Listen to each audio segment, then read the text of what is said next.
Good morning, everyone. Good morning. Good morning.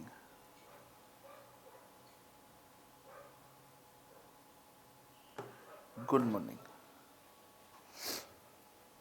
So, we had discussed the legal connotations of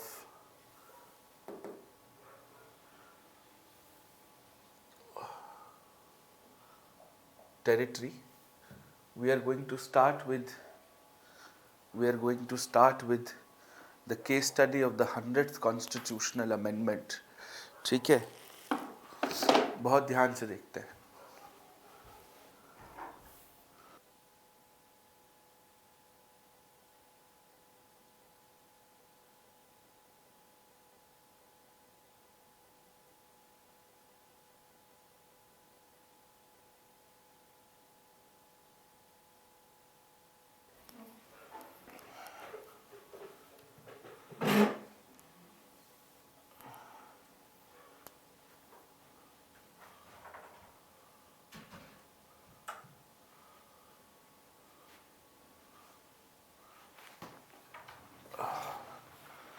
Good morning, everyone.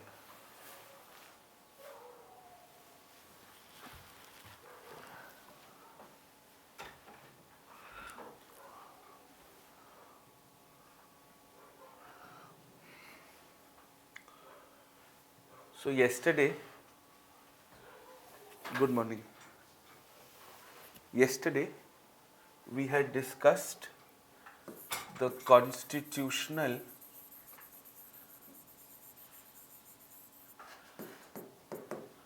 provisions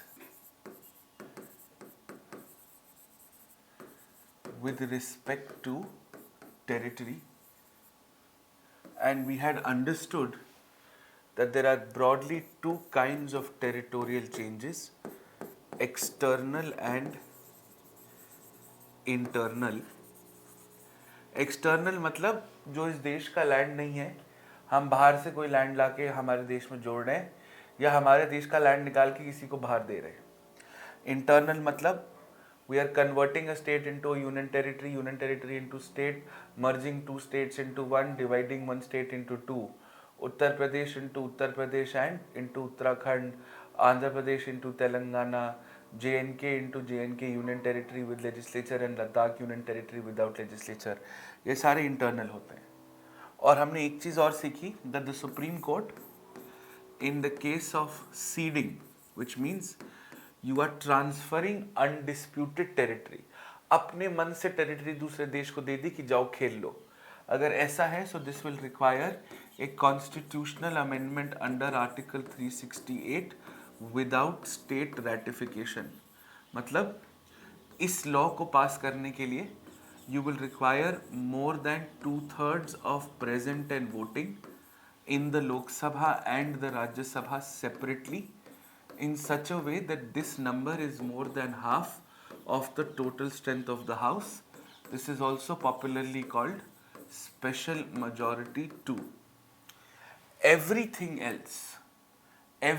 else requires simple majority, which is nothing but more than half of present and voting.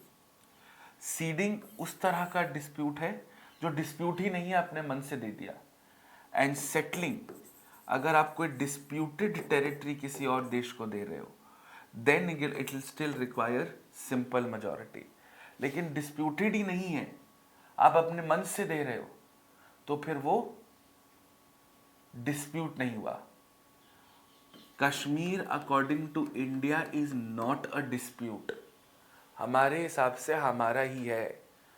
तो अगर कल को हमें कश्मीर पाकिस्तान को देना है, अगर गलती से ऐसा कर दिया हमने, तो it will not B seeding, it will be settling. Reality, I understand, reality of Kashmir is, this is Kashmir, this is Pakistan occupied Kashmir. हम इसको पाकिस्तान ऑक्यूपाइड कश्मीर कहते हैं, वो बाकी के कश्मीर को इंडिया ऑक्यूपाइड कश्मीर कहते हैं. And this part is called Aksai Chin, which is currently under Chinese administration. India के हिसाब से ये सब कुछ हमारा है, लेकिन रियलिटी ये है कि यहाँ पे पीओके एडमिनिस्ट्रेशन है, यहाँ चाइनीज एडमिनिस्ट्रेशन है.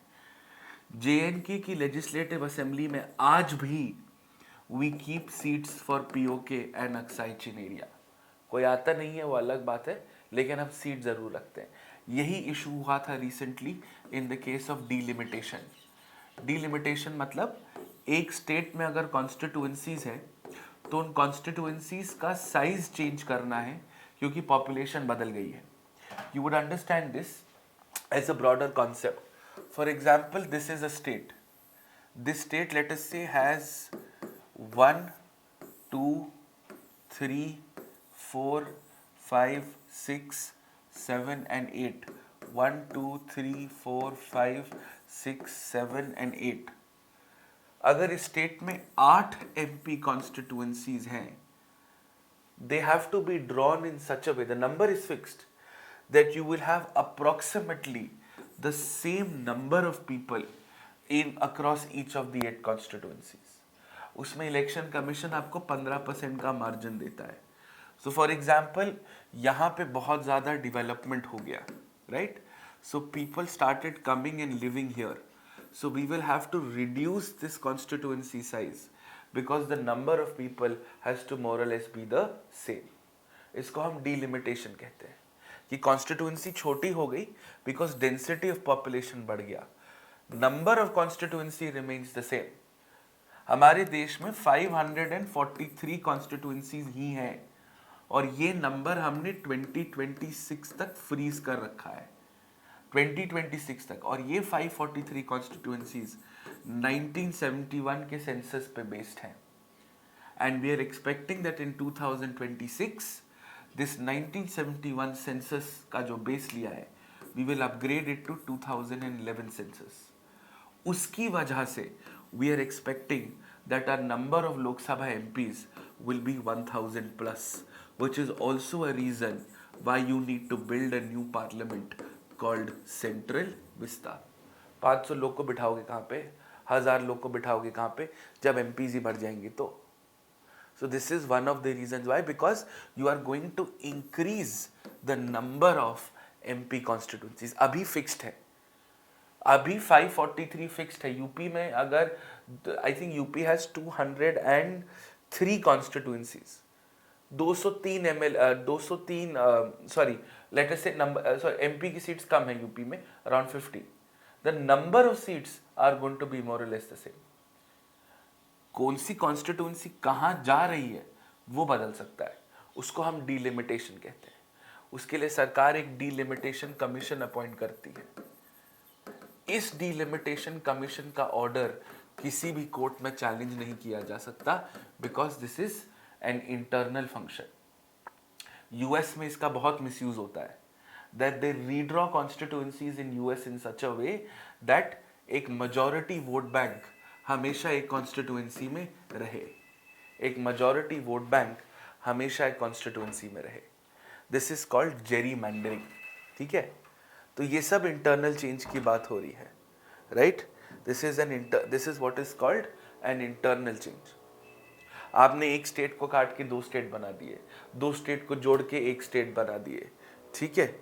यस, 403 MLAs, 80 MPs, ठीक है। अच्छा किया गूगल कर लिया, थैंक्स। ठीक है, समझ में आ रहा है? So we are talking about internal versus external changes, ठीक है? We are talking about internal versus external changes, and we have to now understand very interestingly the notions of external changes, ठीक है? notions of external changes। हम बात कर रहे हैं external changes की which we had discussed। ये redrawing of constituencies is also not an internal change, वो delimitation order से होता है। Internal changes are only and only with respect to the boundaries of a state, not the constituencies of the state. Please remember, any change in the boundaries of the constituencies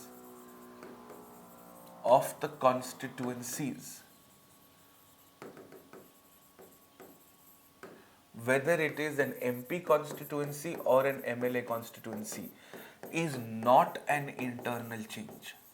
इसके लिए कोई कानून बनाने की जरूरत नहीं है. The government has the powers to do so under delimitation.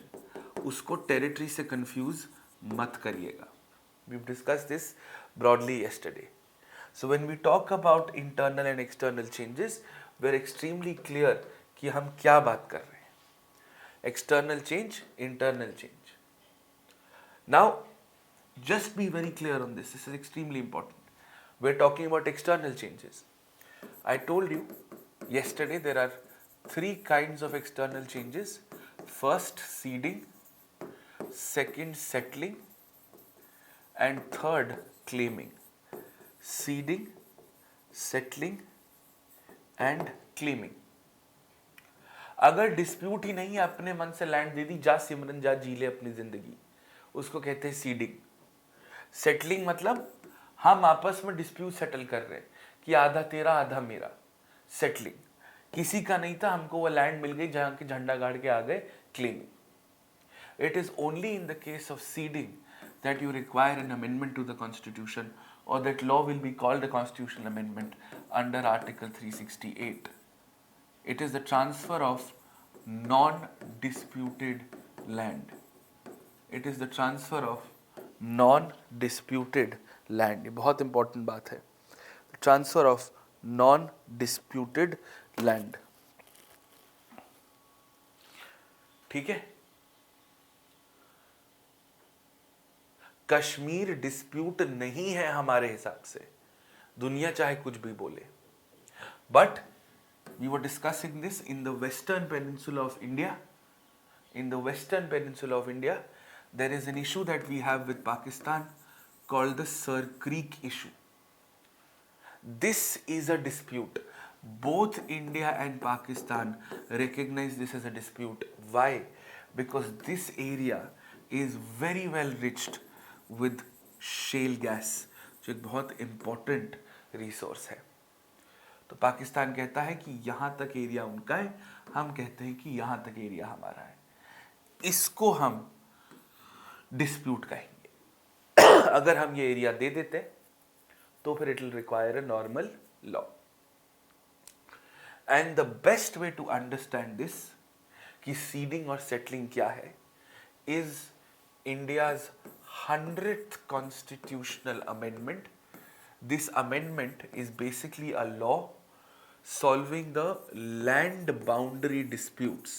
It's called the Land Boundary Agreement between India and Bangladesh.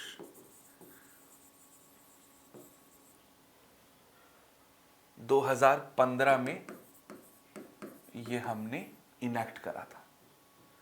And you must understand why is this a constitutional amendment. You must understand this extremely clearly.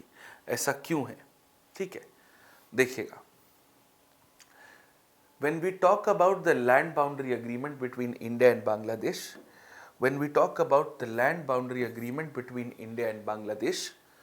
you must understand वो सिर्फ एक ही तरह की land नहीं है. We are looking at multiple kinds of lands. एक issue enclaves का है. One is of adverse possessions and the other is of undemarcated areas. Adverse possessions and undemarcated I'll explain immediately.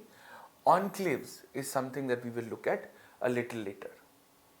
So adverse possessions क्या है? Let's understand this. If this is India and if this is Bangladesh, if this is India and if this is Bangladesh, ठीक है? Understood. The boundary between India and Bangladesh is very marshy, दलदली सी है. सबको फैलने की आदत है, तो ये बॉर्डर वाले यहां जाके फैल के बस गए, वो वाले यहां फंस गए. बॉर्डर क्रॉस कर ली. Yes, understood this. फंस गए, अब जाके बस गए. बट ये जो लैंड है, ये लैंड तो है बांग्लादेशी, यहां रहे इंडियंस रहे. This land is Indian but यहाँ रहे बांग्लादेशीज हैं। हमने कहा अब आ गए हो तो रख लो, तुम भी क्या याद रखोगे। You are transferring undisputed land. ये लैंड ऑफिशियली हमारी है जहां बांग्लादेशी रह रहे हैं। हमने कहा इतने सालों से रह रहे हो, अब कर लो, रख ही लो। So when you are transferring undisputed land, this is a case of ceding, which is why it will require a constitutional amendment. क्योंकि ये लैंड थी तो हमारी, हमने दे दी। This is like urban ceiling. ये सड़क है, यहां दुकानें हैं, अब वो 20 सालों से दुकानें, अब दुकानें सड़क पे आ गई और सड़क दुकानों में चली गई है। कुछ ऐसा ही है। It's the exact same thing. Adverse possessions, ठीक है। And undemarcated areas are areas which did not belong to either of the two. India ने कहा रख लो। Undemarcated areas is nothing but claiming. Undemarcated areas is nothing but claiming. ये बहुत important बात है। This is something you must understand कि why did you require a constitutional amendment. Constitutional amendment क्यों जरूरत पड़ी? Because adverse possessions are a form of ceding, enclaves are also a form of ceding. नहीं तो जरूरत थी, नॉर्मल कानून बनाते, शेड्यूल 1 में चेंज करते, schedule 1 of the constitution. We discussed this. Every change to the constitution is not called a constitutional amendment. Only those changes which are mentioned in article 368 are called constitutional amendments. कहते हैं ना, school DPS होना चाहिए, modern तो जमाना भी है, amendment constitutional होना चाहिए, कानून तो सबका ही है। The same thing. Do we understand this? Is this clear? Okay? That's the basic explanation. Right? Yes? Sure? ठीक है. Now let's understand enclaves. Now let's understand enclaves. ठीक है? enclave समझते हैं. उससे पहले थोड़ा सा आइडिया लीजिए इंटरनेशनल बाउंड्रीज होती क्या है. See you must understand international boundaries are not that easy. Everybody tries their level best, you know, कि आप इंटरनेशनल बाउंड्री जो बनाओ वो आप फिजिकल लैंडफॉर्म्स को ध्यान में रखते हुए बनाओ, है ना. कोशिश करो कि आप फिजिकल लैंडफॉर्म्स को आप ध्यान में रखते हुए बना रहे हो, करेक्ट. लेकिन ऐसा हमेशा जरूरी नहीं होता है. It's not always the case. Sometimes international boundaries run through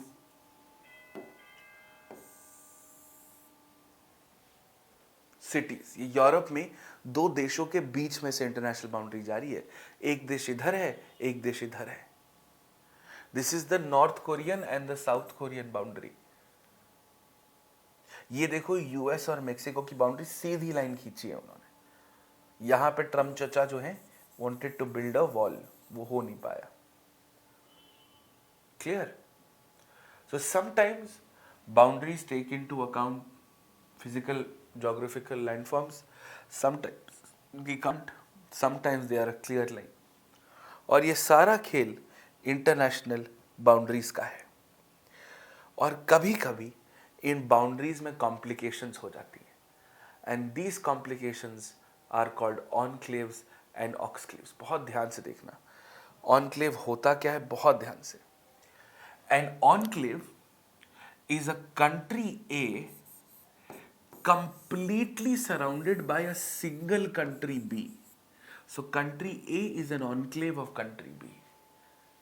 Mostly क्या होता है, landlocked countries are surrounded by 5 other countries, but country A is completely surrounded by country B. एक ही देश ने चारों तरफ से एक देश को घेर रखा है. That is called an enclave. A country, or specifically an outlying portions of a country, entirely surrounded by the territory of another country. ठीक है. Similarly, you have something called oxclaves. ठीक है. Similarly, you have something called ऑक्सक्लेव्स. ऑक्सक्लेव्स भी बड़े interesting होते हैं. ये सब imperialism, colonialism, British empire, French empire, इन सब की देन है. This is your parent country, this is your parent country. आपकी कंट्री का एक अंश, this is also your country, but completely surrounded by different countries. इनको आप लैंडलॉक्ड भी कहते हो, but it is not a single country. ये एक दूसरी कंट्री का भी पार्ट है. Y is a part of country A but completely surrounded by a lot of other countries. So Y is an exclave of Y. A portion of a country geographically separated from the main part and surrounded by alien territory. ये फर्क है. क्यों? क्योंकि ये सब भी British colonies थी. इन लोगों को आज़ादी मिल गई, इनको नहीं मिली, तो ये अभी भी फंसे हुए हैं. You will see a lot of islands across Africa, a lot of islands around South America, which are still owned by the British.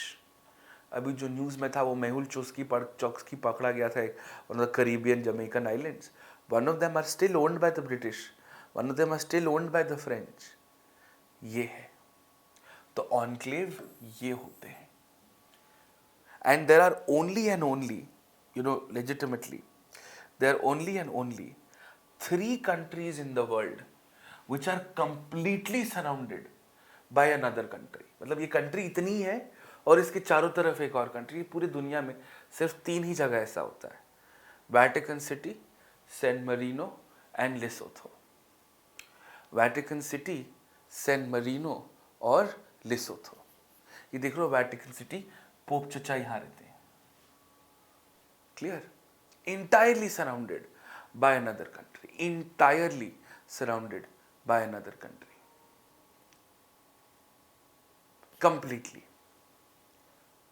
ठीक है. अब एक आपको पिक्चर याद होगी, इंग्लिश में पिक्चर आई थी इंसेप्शन. हिंदी में उसका था सपनुआ में सपनुआ, कि सपने में सपना, सपने में सपने में सपना, और सपने में सजना. ऐसे नहीं होएगा, सपने में पढ़ाई. ठीक है? Clear? Understood this? So what if country A inside country B inside country A? क्या ये पॉसिबल है? बिल्कुल पॉसिबल है. 100% पॉसिबल है. These are called multiple order enclaves. ये देखो, मल्टीपल ऑर्डर ऑनक्लेव्स. दुनिया में 3 ही एग्जाम्पल थे, अब 2 ही हैं, बिकॉज ये जो हमारा इंडिया बांग्लादेश का है, ये हमने सॉल्व कर दिया है. So a part of UAE completely surrounded by Oman, completely surrounded by UAE. यहां तक तो तब भी ठीक था. What about country A surrounded by country B, surrounded by country A, surrounded by country B? ये पूरी दुनिया में, ये पूरी की पूरी दुनिया में सिर्फ एक बार होता था और सिर्फ एक जगह होता था. Used to happen only and only in one place, India and Bangladesh. These are called multiple order enclaves. कि India surrounded by Bangladesh, surrounded by India, surrounded by Bangladesh, part of India. तभी तो हमने, आपने पढ़ा होगा, 3 बीघा corridor बनाया था, ताकि you could enter the inner most Indian territory. ठीक है? और ये जरूरी नहीं है that this is something which is a bad idea. जरूरी नहीं है कि ये सब कुछ खराब ही हो रहा है, जरूरी नहीं है. Depends on what countries we are talking about. For example ये देखो, Netherlands and Belgium. See, Netherlands and Belgium have the best deal ever. They are a part of the European Union, which means they're a part of a common political organization.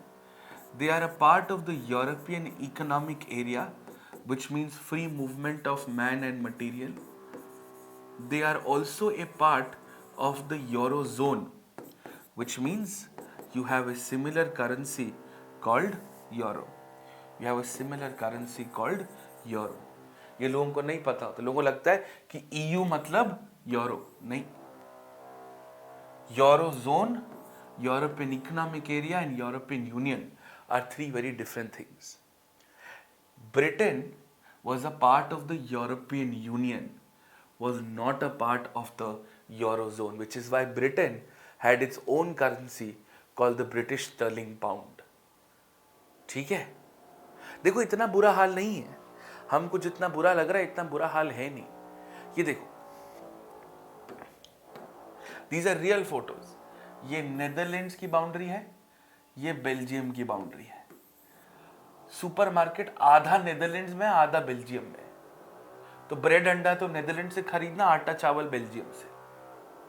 ये गाड़ी की parking देखो, 2 चक्का Netherlands में, 2 चक्का Belgium में. These are real possibilities. किसी को कोई दिक्कत ही नहीं है, सब बढ़िया चल रहा है. And then look at the best example. ये घर देख लो, ठीक है? आधा घर बेल्जियम में, आधा घर नेदरलैंड्स में.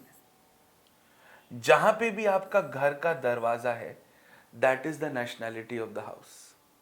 अगर आपको दूसरा कंट्री में माइग्रेट करना है, 2 गुना लगान लेना है, तो आगे का दरवाजा बंद कर देना, पिच्चू के दरवाजे से आ जाना, तो वो नेदरलैंड्स बन जाएगा. ठीक है? तो आप जब भी ब्रेकफास्ट खाने के बाद बाथरूम जाएंगे तो आप इंटरनेशनल ट्रैवल करेंगे. ठीक है? तो टेरिटरी इतनी कोई प्रॉब्लम नहीं.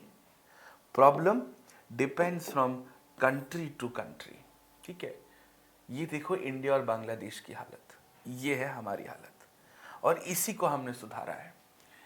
Indian territory inside Bangladeshi territory, inside Indian territory, inside Bangladeshi territory. वो बेचारे जो इंडियन रह रहे हैं, इनको कहाँ कुछ मिल रहा होगा? कौन सा आधार कार्ड, कौन सा राइट टू एजुकेशन, कौन सा MG नरेगा, क्या मिल रहा होगा? और ये कौन से इंडियन है, काय की इंडियन है? They have been living in Bangladeshi surroundings. They would have had very similar cultures. उनके कल्चरल प्रैक्टिसेस वैसे ही होंगे. जस्ट बिकॉज आपके पास आपकी आइलैंड है, जस्ट बिकॉज आपके पास ऐसा कुछ है, आपके पास एक छोटी सी territory, doesn't mean that you are belonging. आपका इंडिया से क्या लेना देना? आप लोगों से पूछिए. Which is why in 1970s after the liberation war, India and Bangladesh had a treaty कि हम लोगों से पूछेंगे कि भाई आपको इंडिया में रहना है या बांग्लादेश में रहना है. जो बोलेंगे इंडिया में रहना, उनको इंडियन सिटीजनशिप दे देंगे. जिनको बांग्लादेश में रहना है, बांग्लादेशी सिटीजनशिप दे देंगे. और इसलिए we had to solve this issue. Okay, understood. And compare India and Bangladesh to Netherlands and Belgium. देखो फर्क देख लो. Just see the differences. Open borders, यहां पे BSF के जवान होते, गोली मार देंगे. Cooperative governments. India and Bangladesh have never always had cooperative governments. Especially after the CAA, and if we start implementing the CAA, it is going to have a lot of issues to Bangladesh. Then utilities, जो हम enclaves को देते हैं, यहाँ सब कुछ मिलता है, आल दाटा चावल. यहाँ कुछ नहीं है. Same currencies, यहाँ अलग अलग है. And borders are very clearly marked, Netherlands and Belgium. Indo-Bangladesh borders are marshy, which is why in the history of India, a country which is so obsessed with land, we gave 111 enclaves to Bangladesh and we only got 51 back. हमने कहा रख लो, क्योंकि उस land का क्या करोगे जहां लोग नहीं रहते हैं या लोग आपके नहीं है. This was not just a legal decision, but this was an ethical decision on the principles of greater good, utilitarianism, utilitarianism कि whatever is in the best interest of most people, that should be done. And this is why the land boundary agreement between India and Bangladesh required a constitutional amendment, because enclaves and adverse possessions both required some form of ceding, hence constitutional amendment. ठीक है? Clear? So this is the larger story, this is the larger study of the land boundary agreement. ठीक है? Now we must understand the second part, Indian case study. जो हमने अपने states reorganise करे, कैसे करे, क्यों करे, कैसे करना चाहिए था, सही किया या नहीं किया. The second part of our layer 2 of our territory, which is topic number 2 of theme 2, internal changes, right?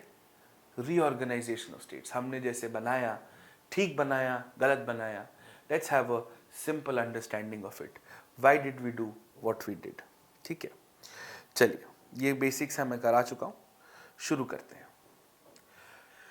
See, when India became independent, we had more than 500 princely states. ऐसे घूमर करके सब घूम रहे थे, ठीक है, which were then merged to form 27 states.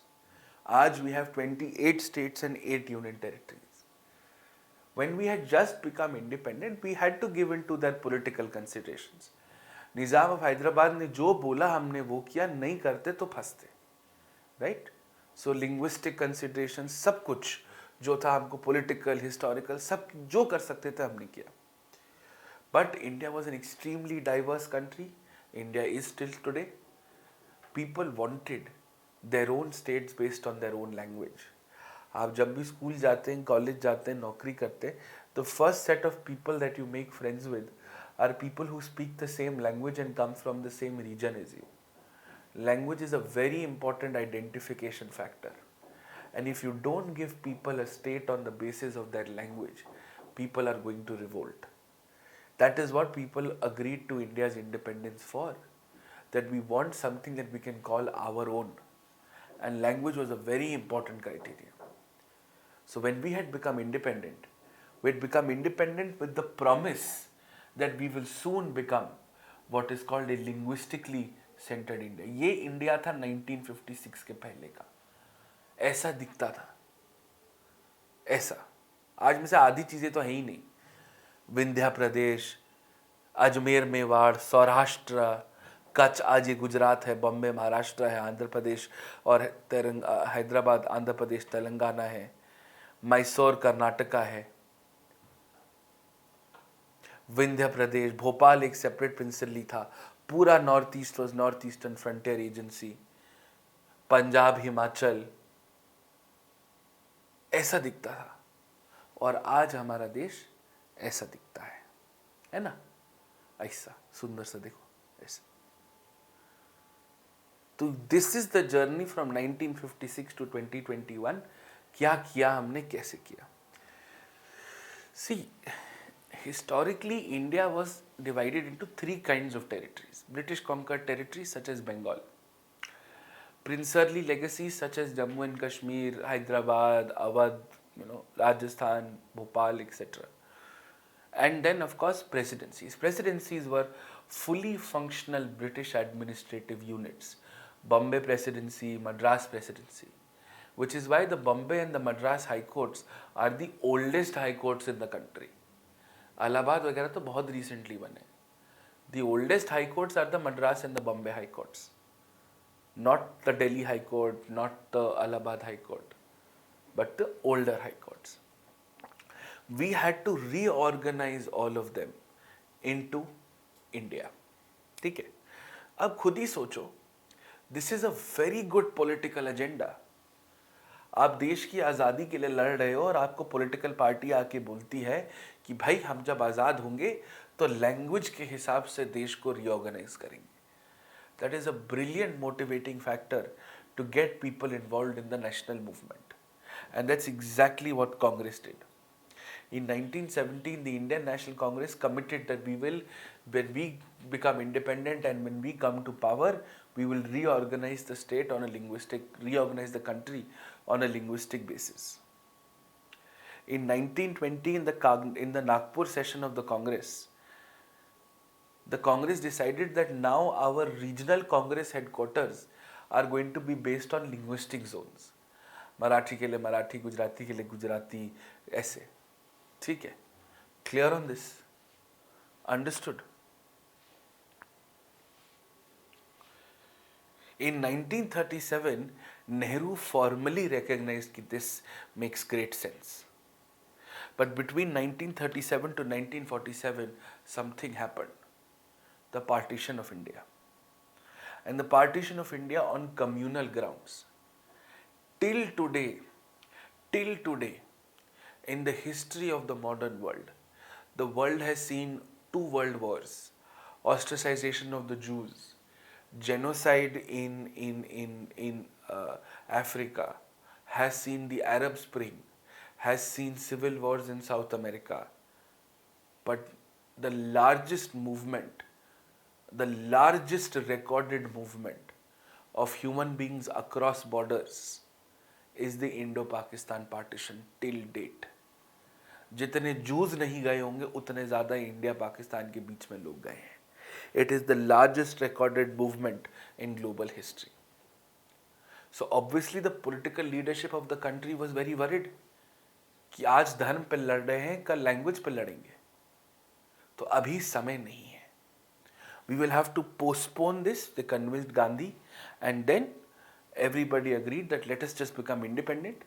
Then in some time, once the situation of the country is okay, once everything is stable, we will then look at reorganization of states. ठीक है? Now ये बहुत गलत बात है, बहुत गलत सोच है और ये फैक्चुअली इनकरेक्ट है कि लोगों को लगता है कि ये देश लिंग्विस्टिकली रीऑर्गेनाइज्ड है. ऐसा नहीं है. Language is a criteria, but it is never the only criteria.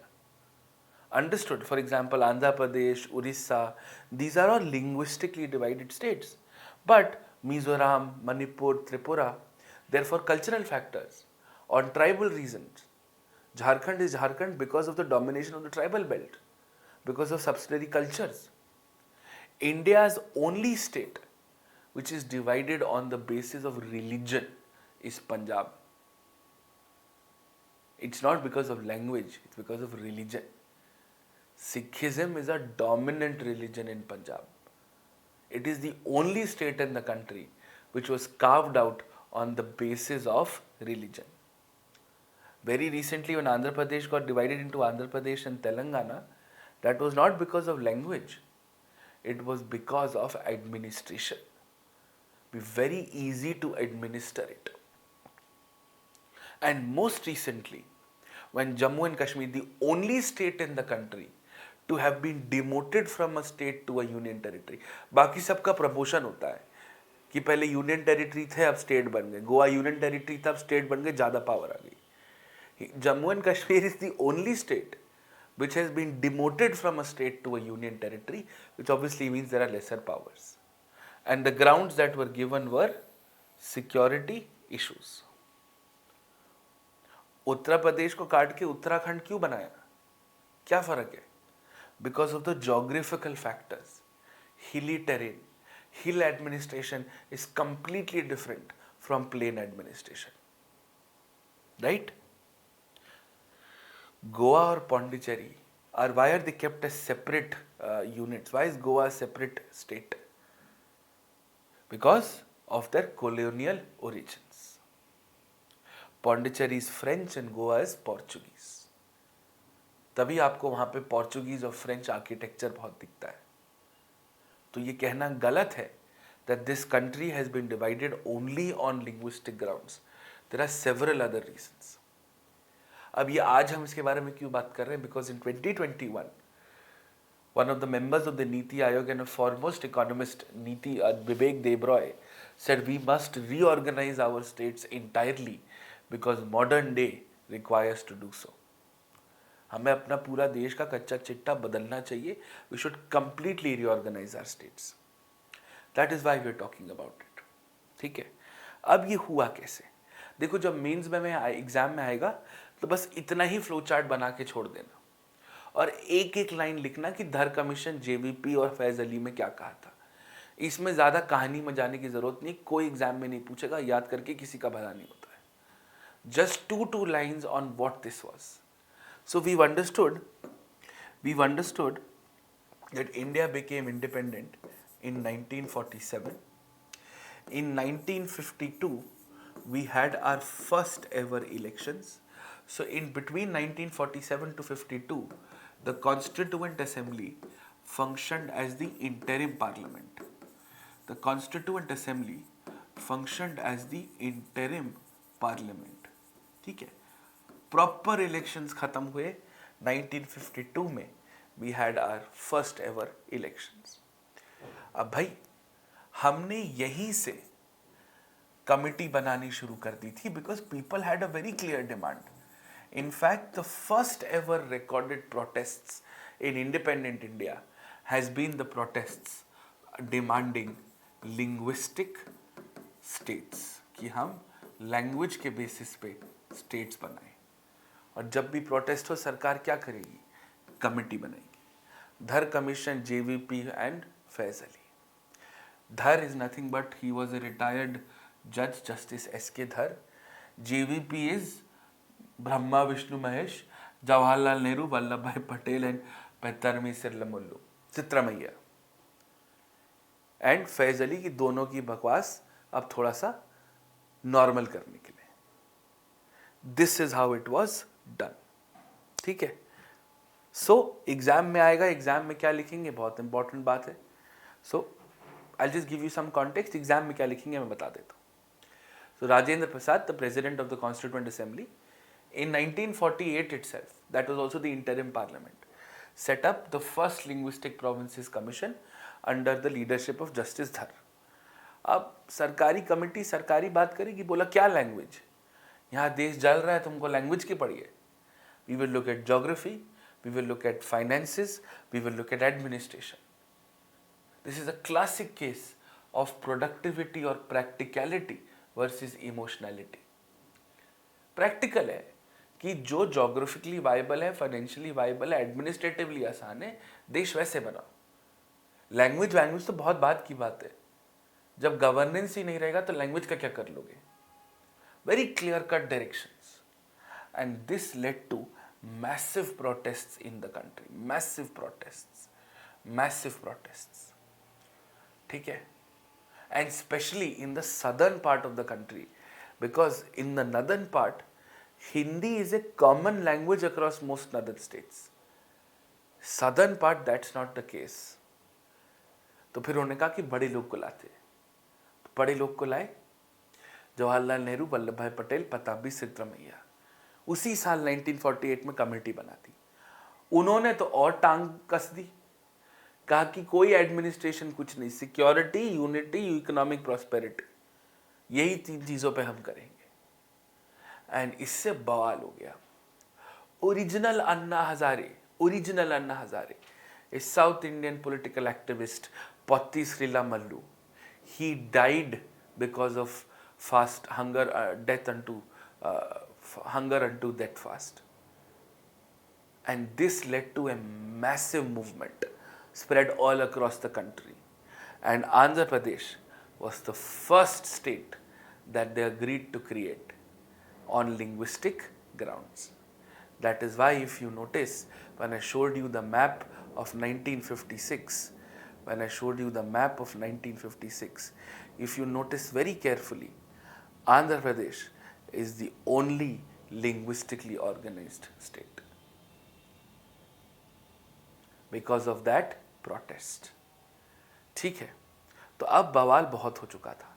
So now they wanted a neutral commission, so they had a Faiz Ali commission. Faiz Ali ने कहा जितना दिमाग में आता है सब डाल दो. कि लैंग्वेज भी होगा, कल्चर भी होगा, यूनिटी भी होगा, फाइनेंशियल प्रॉस्पेरिटी भी होगा, वेलफेयर भी होगा, एंड ऑल ऑफ सब कुछ मिला देते हैं, ठीक है। इन 1953 his commission was formed and gave the report by 1955 end of 56। उसने कहा कि एक काम करते हैं कि देश को हम 16 स्टेट्स, उस टाइम पे यूनियन टेरिटरी तो हमने नाम दिया है, 16 states and 3 centrally administered areas में डिवाइड करते हैं। 16 states and 3 centrally administered areas. I'll give you an example of what a centrally administered area is. ठीक है, give you an example. China सुना है ना, correct? So China has a concept called one nation, two systems. One nation, two systems. मतलब there is something called People's Republic of China. This is called mainland China. This is called mainland China, है ना, People's Republic of China. और China की union territories, there are 2 centrally administered territories in China. One is called Hong Kong and the second is called Macau. Hong Kong is a previous UK British colony and Macau I think was a Portuguese or a French colony, I'm not sure. And Hong Kong today is one of the leading financial epicenters of the world, and Macau is called the Las Vegas of the East. It has more casinos than Las Vegas. It's a tourist destination. Interesting बात ये है कि they had promised Hong Kong and Macau कि आपको बाद में independence दे देंगे, दिया नहीं। फॉरेन पॉलिसी, डिफेंस, कम्युनिकेशन, ये सब सेंट्रल गवर्नमेंट के हाथ में है, बाकी सब कुछ ये अपना अपना करते हैं। इनफैक्ट जब हांगकांग वाले चाइना जाते हैं तो उन पे उनके वीज़ा पे भी स्टैंप लगता है। जब चाइना वाले हांगकांग आते हैं उनके वीज़ा में स्टैंप लगता है। जब हांगकांग वाले मकाऊ जाते हैं तो वीज़ा पे स्टैंप लगता है। मकाऊ वाले जब चाइना जाते हैं तो उस पे स्टैंप लगता है। When you are traveling, either you get a Chinese visa or you get a visa to Macau or you get a visa to Hong Kong. ये तीनों अलग अलग वीजा इश्यूज होते हैं। चाइना का पार्ट है लेकिन नहीं है। That is the concept of centrally administered territories, ठीक है। सो that is what they said. Government ने रेकमेंड करा कि नहीं, हम अपना दिमाग लगाएंगे, हम सेंट्रली एडमिनिस्टर्ड टेरिटरीज नहीं बोलेंगे, हम यूनियन टेरिटरीज बोलेंगे। सो इन 1956 14 स्टेट्स एंड 6 यूनियन टेरिटरीज, ये याद करने की कोई ज़रूरत नहीं है, ऐसे क्रिएट हो। ये था 1956 का इंडिया, ठीक है, जिसको आप लक्षद्वीप कहते हैं। तब उस टाइम पे लैकेडिव, मिनिकॉय और मिंडवी आइलैंड्स होते थे। Himachal Pradesh was the first union territory जिसको हमने पहले स्टेट बनाया था, ठीक है। कुछ इधर से इधर गए, कुछ उधर से इधर आए। इधर से इधर जाने वाले एक ही हैं, जम्मू एंड कश्मीर, बाकी सब इधर आए हैं। Himachal is a state, Manipur is a full state, Tripura is a full state, ठीक है। और बस I remember I told you this, अगर होलसेल में करो तो reorganisation act, this is an internal change, is not going to be called a constitutional amendment, will change schedule 1 but will not be called a constitutional amendment. Wholesale में करो तो state reorganisation act, फिर एक एक state का करो तो नाम जोड़ लेना। मैंने क्या बताया था आपको, शेड्यूल 1 में 2 चीजें हैं, स्टेट और यूनियन टेरिटरी का नाम और उसका एरिया। तो जब भी नाम या एरिया चेंज करोगे तो रीऑर्गेनाइजेशन एक्ट बनेगा। Like for example, Uttar Pradesh first became Uttar Pradesh and Uttaranchal, फिर उत्तरांचल को रीनेम करा था उत्तराखंड, ठीक है। तो कहानी यही है, रीऑर्गेनाइजेशन एक्ट हुआ, then Maharashtra and Gujarat in 60, Kerala, Nagaland, Haryana, Mysore, Himachal became the first union territory to become a state. Then Manipur and Tripura were made states. ये सब चलता रहा, right? We'll do Sikkim and center-state relations later. Meghalaya, Sikkim, Mizoram, Arunachal. आप देखेंगे most of 70s and 80s is for the early northeastern states. फिर late 80s Goa उसके बाद recent. Madhya Pradesh got divided into Madhya Pradesh and Chhattisgarh, Madhya Pradesh reorganisation act 2000। Uttar Pradesh reorganisation act into Uttar Pradesh and Uttaranchal, इसको फिर 2006 में rename करा as Uttar Pradesh. Bihar into Bihar and Jharkhand in 2000। Andhra Pradesh into Andhra Pradesh and Telangana, and very recently Jammu and Kashmir into union territory. और मैंने कल आपको समझाया था, I remember I told you कि ये JNK किया कैसे, ठीक है।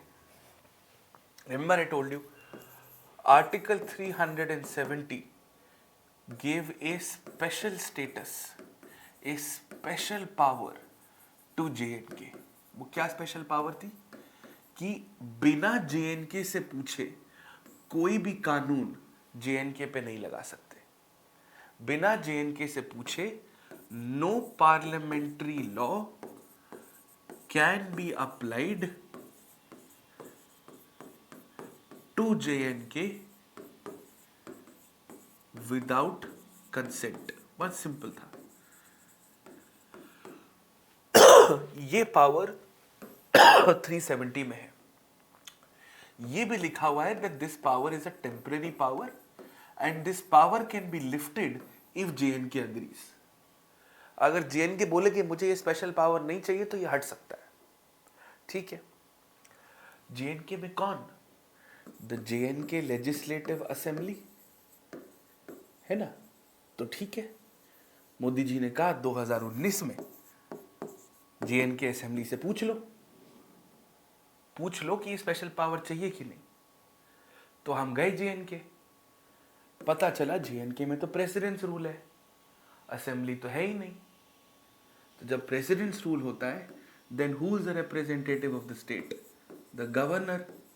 गवर्नर का अपॉइंट कौन करता है? प्रेसिडेंट। किसके कहने पे? Council of ministers of the centre. तो हमने सीधा गवर्नर से पूछा कि ये भाई हटा लें क्या? गवर्नर ने कहा साहब आप नहीं तो रखा है, पूछने की क्या बात है। So they remove the special status, JNK became like any other state, and with a simple law they converted JNK into union territory and law with legislature as JNK and union territory without legislature as Ladakh। Legally इसमें कोई problem नहीं है, legally it is perfect. Morally I don't know, ये सवाल तो है। Clear on this? That is why you can use this example as an example in your ethics questions on ends, on means versus ends, ठीक है, on means versus ends। तो ये कहानी है रीऑर्गेनाइजेशन की। आज के टाइम पे बहुत सारे स्टेट्स चाह रहे हैं, बहुत सारे एरियाज चाह रहे हैं हमको स्टेट बनाओ। For example Vidarbha in Maharashtra, very well known unfortunately for farmer suicides. Delhi बोल रहा है हमको पूरा स्टेट बनाओ। गोरखालैंड इन the east, Harit Pradesh Purvanchal, centre and UP. Now let me give you the example of, will do this in centre state in detail, but Delhi and Delhi statehood कि ये issue क्या है, इसको हम टेक्निकली बहुत डिटेल में करेंगे। See basically centre has the most powers, then the states have powers, and then union territories have powers. Union territories are of two types, with legislatures and without legislatures. Without legislatures तो बात ही खत्म हो गई, because without legislatures are governed by the center, ठीक है।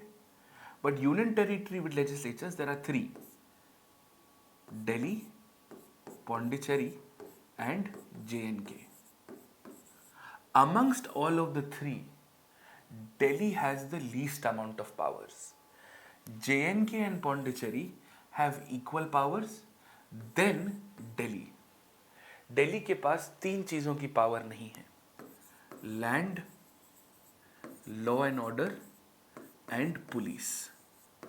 ये तीनों powers centre के पास है, which is why Delhi police is actually under the Home Ministry of India, ठीक है। तो दिल्ली कहता है कि मेरे को ये सारी पावर्स दे दो, मेक मी अ फुल स्टेट, मुझे प्रॉपर पूरा स्टेट बना दो। Delhi is like everything else, बस ये 3 चीज़ों पे कानून नहीं बना सकते। दिल्ली में सीएम है, सीएम है। दिल्ली में एमएलए है, एमएलए है। दिल्ली में डिप्टी सीएम है, बिल्कुल हो सकता है। दिल्ली में मिनिस्टर्स हैं, मिनिस्टर्स हैं। बट दिल्ली इन 3 चीज़ों पर कानून नहीं बना सकता। Now should Delhi be made a full state? In my opinion, the answer is no. And this is the opinion that you will write in the exam also. Please understand why. Because of multiple reasons. And we'll cover them in detail later. Pehla, Delhi is not just Delhi. Delhi is also the capital of India. ठीक है? आप इसको Washington DC से compare करो। Washington DC, सबको पता है Washington DC. Washington DC is like Delhi for US, but Washington DC में जो सेंट्रल गवर्नमेंट ऑफ यूएस की बिल्डिंग्स हैं वो 10 किलोमीटर के रेडियस में है। उसको आप कैपिटल हिल कहते हो। सब कुछ 10 किलोमीटर में है। दिल्ली में ऐसा नहीं है।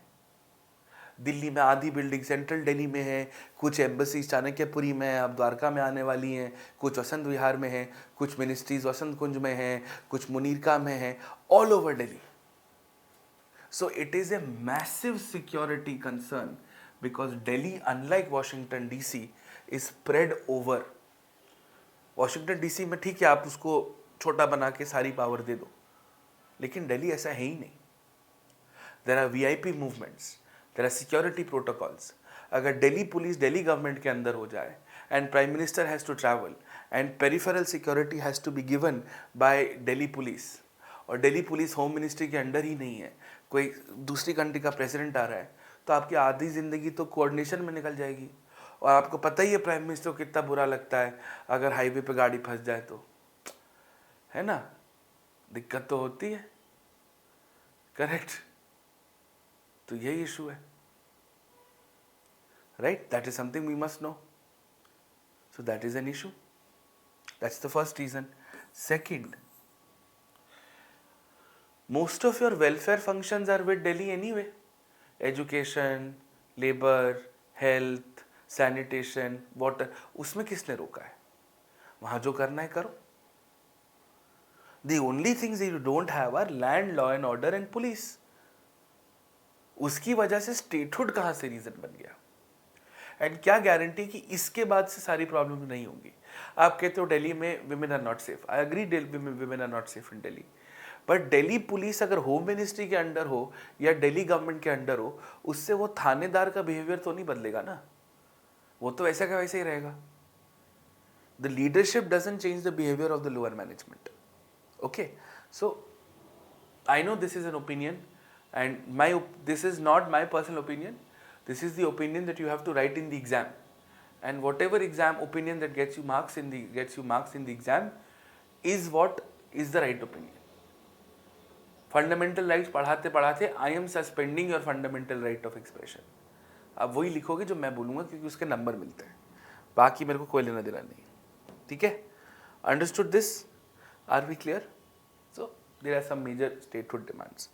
अब बहुत बड़ा सवाल उठता है कि भाई उत्तर प्रदेश है, उत्तर प्रदेश इतना बड़ा स्टेट है, does it make sense to bigger states versus small states? अब इसको आंसर्स लिखने के तरीके हैं। एक तो आप स्मॉल स्टेट्स के एडवांटेज डिसएडवांटेज लिखिए, बिग स्टेट्स के एडवांटेज डिसएडवांटेज लिखिए, आंसर कंक्लूड करिए। या फिर आप अपने आंसर को 3 थीम में डिवाइड करिए, representation, governance and welfare. Are bigger states or smaller states more representative, which are easier to govern, which will help you make the lives of the people better? उसके हिसाब से लिखिए। This is entirely up to you, however you want to write it, no problem at all. Okay, no problem at all. ठीक है, now so अब जैसे संदीप ने आज तक वाला सवाल पूछा है सौरभ ने कि सर स्टेटहुड ही क्यों दिया? क्योंकि तब भी दिल्ली में पॉपुलेशन इतनी है that you can't call it a union territory. करोड़ों से ज्यादा लोग रहते हैं, so you can't call it just a union territory. Delhi, Pondicherry और जेएनके को हमने लेजिस्लेचर क्यों दिया? क्यों Dadar and Nagar and Daman Diu हवेली को नहीं दिया? बिकॉज वहाँ इतने लोग हैं ही नहीं। 10 लोग हैं और 10 लोगों में तुम लेजिस्लेचर बना दोगे, 10 में से 5 एमएलए होंगे, 5 में से 1 सीएम होगा, क्या फायदा? वो तो वही बात होगी ना पुराने कॉलेजेस में कि कॉलेज में 10 लोग पढ़ते हैं, 10 लोग ऑर्गेनाइज करते हैं फेस्ट, 10 लोग ही पार्टिसिपेट करते हैं, 10 ही जीत के जाते हैं. So you have to have enough people. You have to have enough people for you to be able to give them the legislative status. ठीक है. So what are the advantages of small states?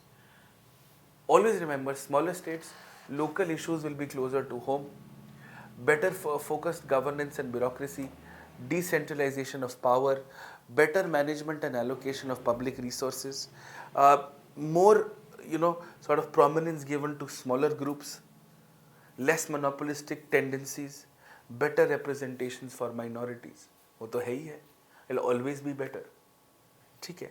But there are some disadvantages also. Disadvantages है भाई सब में पैसा लगता है. And for that you'll have to be dependent on the states. And second, since India is primarily an agrarian economy, by dividing a country, by dividing us into smaller states, what is the guarantee that agriculture is going to improve? The primary occupation of the country is going to improve, right? Third, let us not forget that rivers are interstate in nature. More number of the states, more are the number of river water disputes, right? More are the number of river water disputes, right? And of course, newer political parties have also come up, leading to more disputes, dividing people.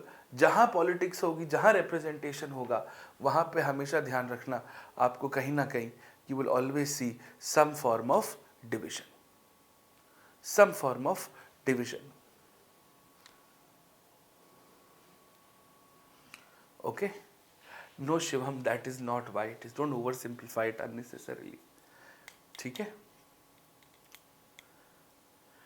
So these are the advantages and disadvantages of big states versus small states. Now when we look at the larger states, there are some advantages. More states, more number of seats to the Lok Sabha, more number of seats to the Rajya Sabha, more MLAs will always be an important ingredient. बिना UP में election victory के आप central government में सरकार नहीं बना सकते. 80 MP हैं यूपी से, बहुत बड़ा नंबर होता है वो. But the bigger you are, the more administratively inconvenient it is. The more conflicts and management of interest issues are there. There is greater diversity, so there is always going to be greater aberration. Resources allocation is going to be a problem. The physical distance, अब लखनऊ एक तरफ है और कहाँ eastern UP, कहाँ western UP, कहाँ जा पाओगे? How will be able to manage the geographical breadth, right? And that is why it becomes very easy to divide and rule as larger states. And to understand this better, you must also look at the curious case of Telangana. Telangana and Andhra Pradesh are a success story. Okay? Now, historically, Andhra Pradesh was a part of the Madras Presidency and Telangana had a feudal history. Okay? So obviously education, because they were under British administration, was so much better, right? Of course, Raksham, नाम बदलोगे तो नहीं आएगा क्या? Right? So therefore, the social development in Andhra Pradesh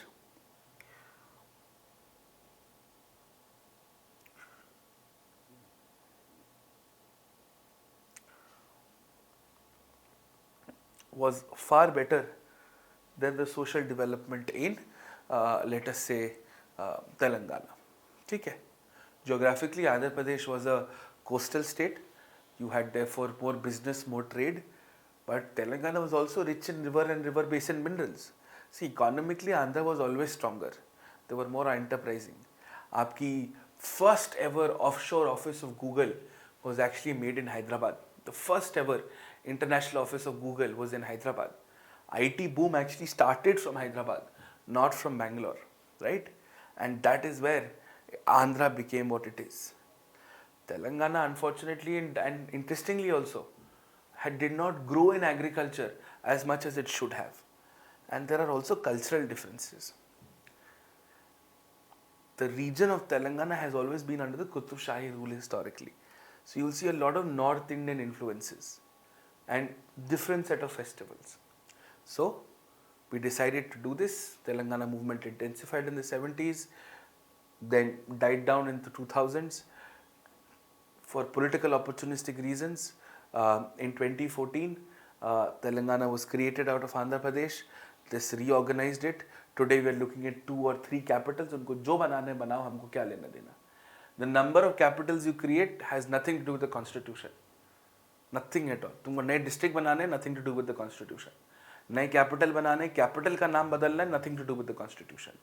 Name of the state, name of the union territory, and area of the state and area of the union territory. These are the only 4 things which are mentioned in the constitution. Okay? And was this reorganization successful? Absolutely. आप नीति आयोग का data देख लो. Both of them are doing so well in industry, in water, in sanitation, in sustainability, energy, and that is the reason. तो फिर आपका conclusion क्या हुआ? Conclusion ये हुआ कि boss always choose development over political considerations. And if you're dividing a state, give adequate composition and compensation to the parent states. Make sure there are predefined parameters to check these unfettered demands. Always predefined parameters. Always predefined parameters. ठीक है? And the fundamental problems of these development and all of these, जो आपका corruption से related issue है, inefficiency से related issue है, कुछ भी है, उसको पहले सॉल्व करो. That is the most important to be solved. That is the priority.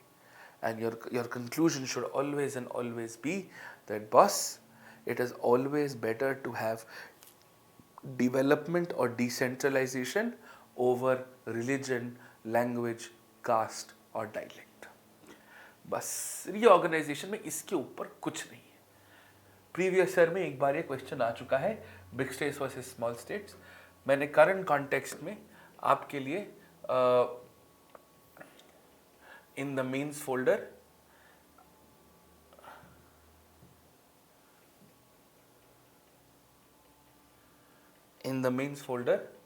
I have given you a single 2-page PDF on the need for the second reorganization commission, और यह हमें क्यों करना चाहिए और यह हमें क्यों नहीं करना चाहिए. ठीक है? Understood this?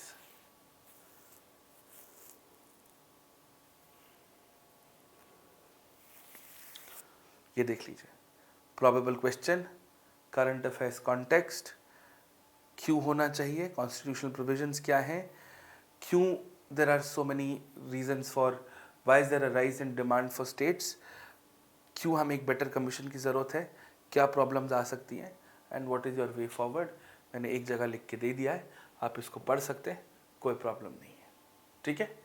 And this completes theme number 2, which is this completes topic number 2 of theme number 2, which is territory. Okay?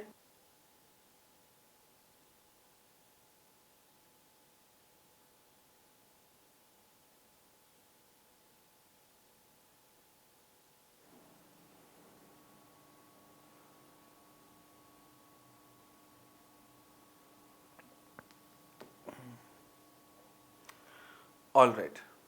Okay? Done? Sorted? ठीक है. So you can now take a 5-minute break and then we will start with theme, finish the last topic in theme number 2. The last topic, which is citizenship. All right. Please take a 5-minute break.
Now, let us start with topic number 3.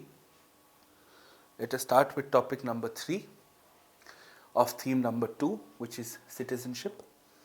And this also has to be done with absolute caution and with absolute discretion, because only a very limited amount of this is actually important as far as the exam is concerned.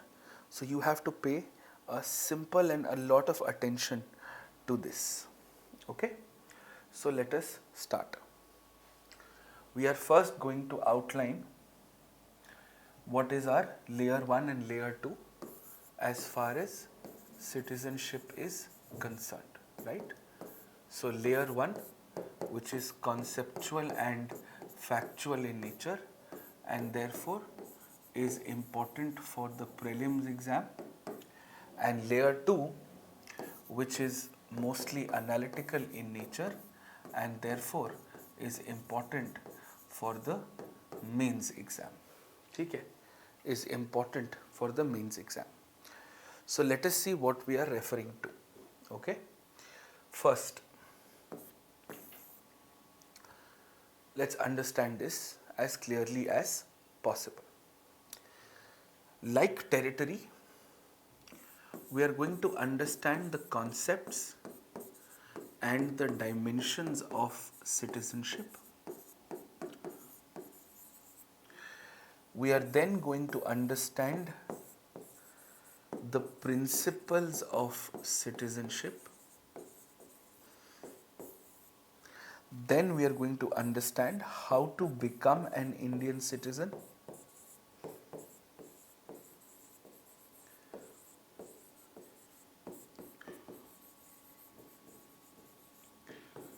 And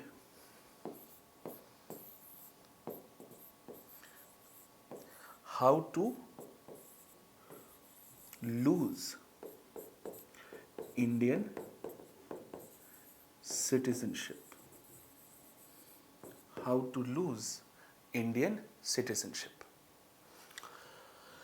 We will apply how to become an Indian citizen, and we will understand a case study. The case study is of the Citizenship Amendment Act of 2019. Okay, so these are the things that we have to cover. Please understand, as far as the exam is concerned, the complicated dates and some complicated timelines are absolutely not in your syllabus, and please be very, very strict about only covering citizenship to the extent of how much we cover it as far as the exam is concerned. Alright, so let us start and let us understand first the concepts and the notion or the dimensions of citizenship, and we understand this in an application based format.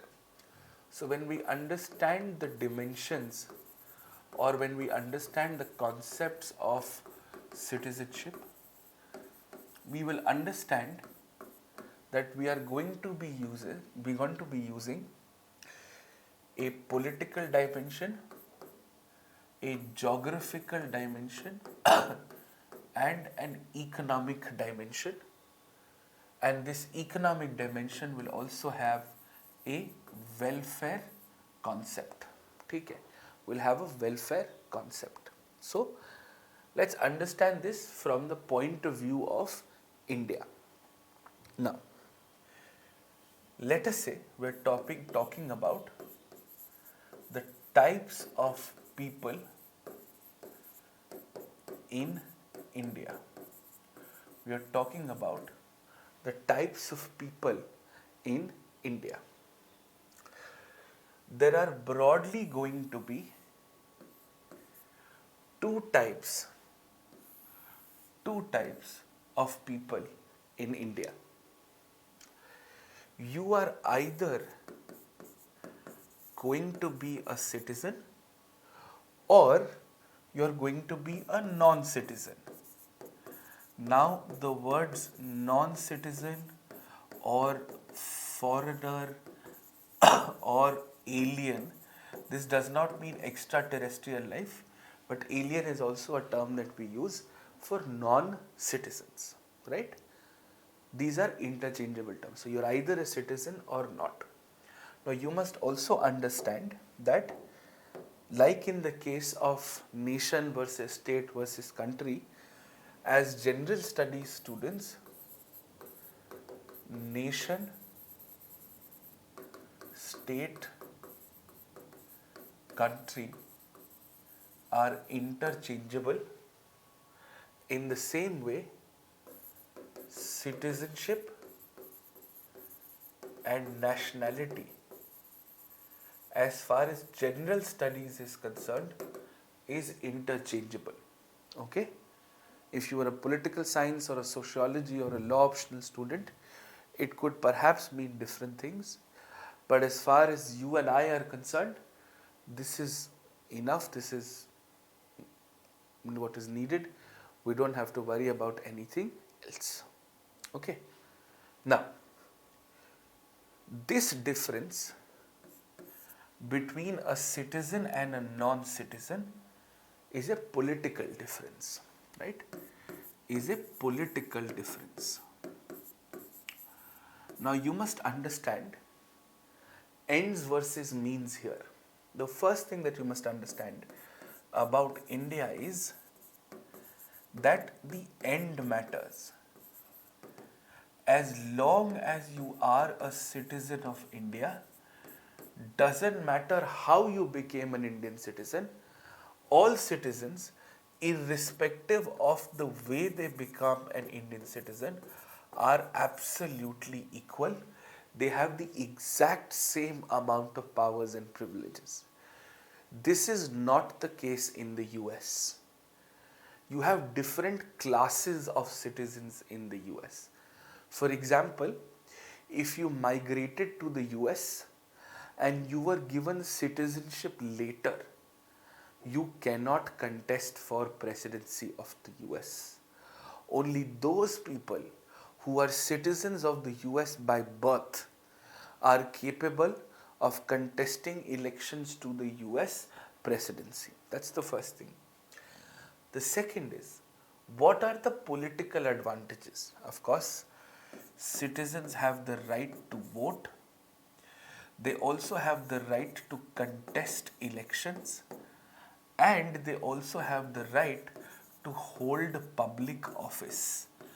Now, this public office can be an elected office or it can also be an appointed office, but you have to be a citizen to do so.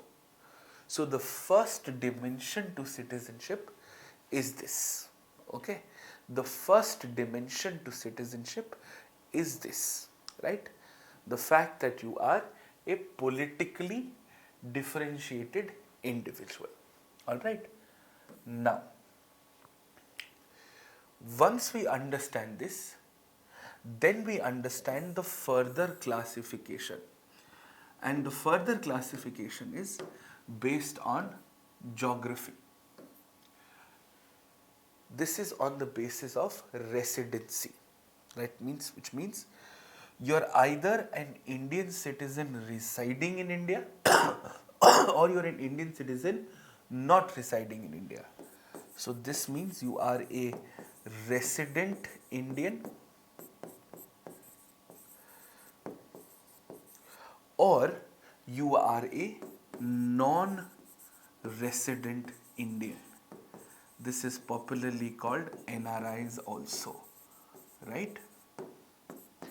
And in general terms, this is for a period of 6 months in one financial year. So if you are living in India ordinarily for more than 6 months, then you are a resident Indian. If you are not living in India for more than 6 months in a year, it does not mean continuously, just not living in India for more than 6 months in a year, then you are a non-resident Indian. This geographical dimension then leads to an economic difference. The basic economic difference is resident Indian pay local taxes, income tax, etc., right? Because आप India में रह रहे हैं, India का सामान इस्तेमाल कर रहे हैं तो टैक्स दीजिए. But if you are not living in India for more than 6 months in a year, then you don't, for example, pay income taxes. You don't pay income taxes. As it is, one of the most difficult kinds of property to acquire is agricultural property. Non-resident Indians have higher restrictions on agricultural property. Now you must understand why. Because agricultural property is usually available at very cheap rates. And you need to have an agricultural background to acquire agricultural property. जब इस देश ही में नहीं रह रहे हो तो agricultural property लेके क्या करोगे? Your objective of getting agricultural property is that you can hike up prices which can be disadvantaged to the interests of the poor farmers who have to work on the fields. So that is why. So that is the primary difference. And this geographical difference therefore leads to what is called an economic dimension. Okay. And then we have a regional component to this, wherein we have the word domicile. Okay. Now domicile means two things. First, domicile of India, which is the same thing as citizen of India, and you can be a domicile of any one state. You can be a domicile of any one state. And every state has their own rules for domicile, have their own prescriptions for domicile, for their own rules of whether you are, how can you become a domicile of a state or not. And domicile is a welfare dimension, right? For example, several state schemes, domicile has a preferential allotment. University admissions are often on the basis of some state universities will have quotas for students for a domicile of that state, and so on and so forth. So, we understand there is something called a citizen, there is something called a resident, and there is something called a domicile. These are our three very simple variables. And if you do a simple permutation combination, you will understand how this works. So, you have a citizen, a resident, and a domicile. Okay. Now, let us see the kind of possibilities and the kind of permutations that can exist. The first is, for example, most of you are citizens of India, you are obviously residents of India because you are mostly in India, and most of you will be eligible to become a domicile of a state, or you may have a certificate of a domicile of a specific state that you may come from, right? Most of you are here. I am not here. I am not this category. I am a citizen of India. I absolutely reside in India, but I am not the domicile of any state because I come from an army background. And because I come from an army background, I have changed more than say 7-8 schools, right? I've studied in 7-8 schools in 7-8 states. College was in a different state. Post-college, post-graduation was in a different country. So I don't have the domicile of any state. I'm a domicile-less resident of India. Children of parents who have transferable jobs will usually fall under this category. Okay? Then, what if I am living outside the country? So, I am a citizen, I am not a resident, and I am also not a domicile, right? I am also not a domicile. Correct? What if one of you decides to go live outside the country? So you are a citizen, you are not living in India, but you still hold the domicile of a state. That is absolutely possible. Fifth, let us say you are not a citizen. You can still be residing in India. That makes you a foreigner, right? And if you're not a citizen, you cannot be a domicile, right? That is also okay. That is also perfectly fine, right? Let us say you're residing in India, you're not a resident, you're residing in India, not a domicile. And let us say you're not a citizen, you are not residing in India, and therefore, if you're not a citizen, you cannot have a domicile.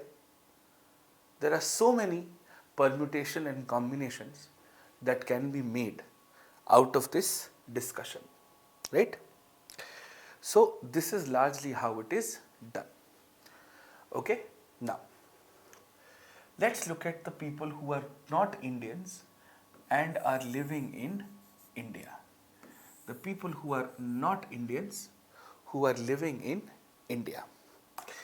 एक चीज़ हमेशा ध्यान रखना, इंसान खराब नहीं होता है, हालात इंसान को खराब बना देते हैं.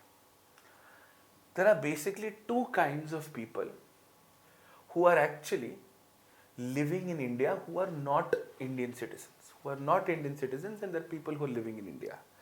People who here are legal migrants or legal residents.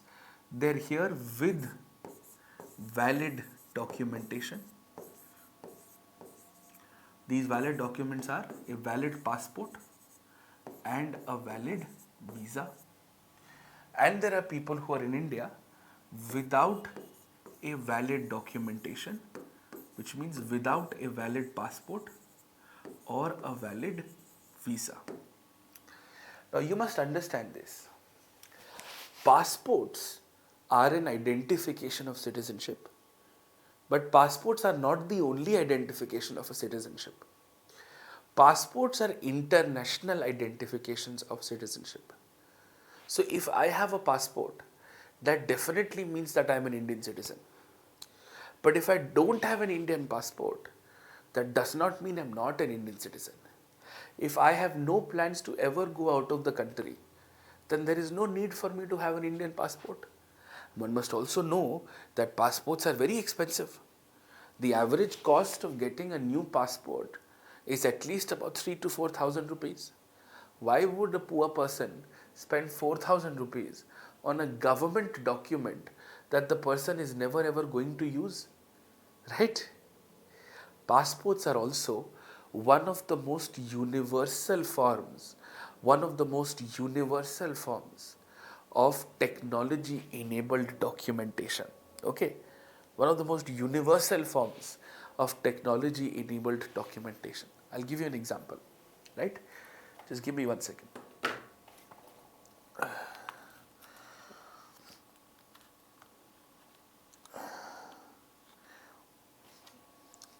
For example, this is a debit or a credit card that I hold. The dimensions of this card are universally throughout the world the same.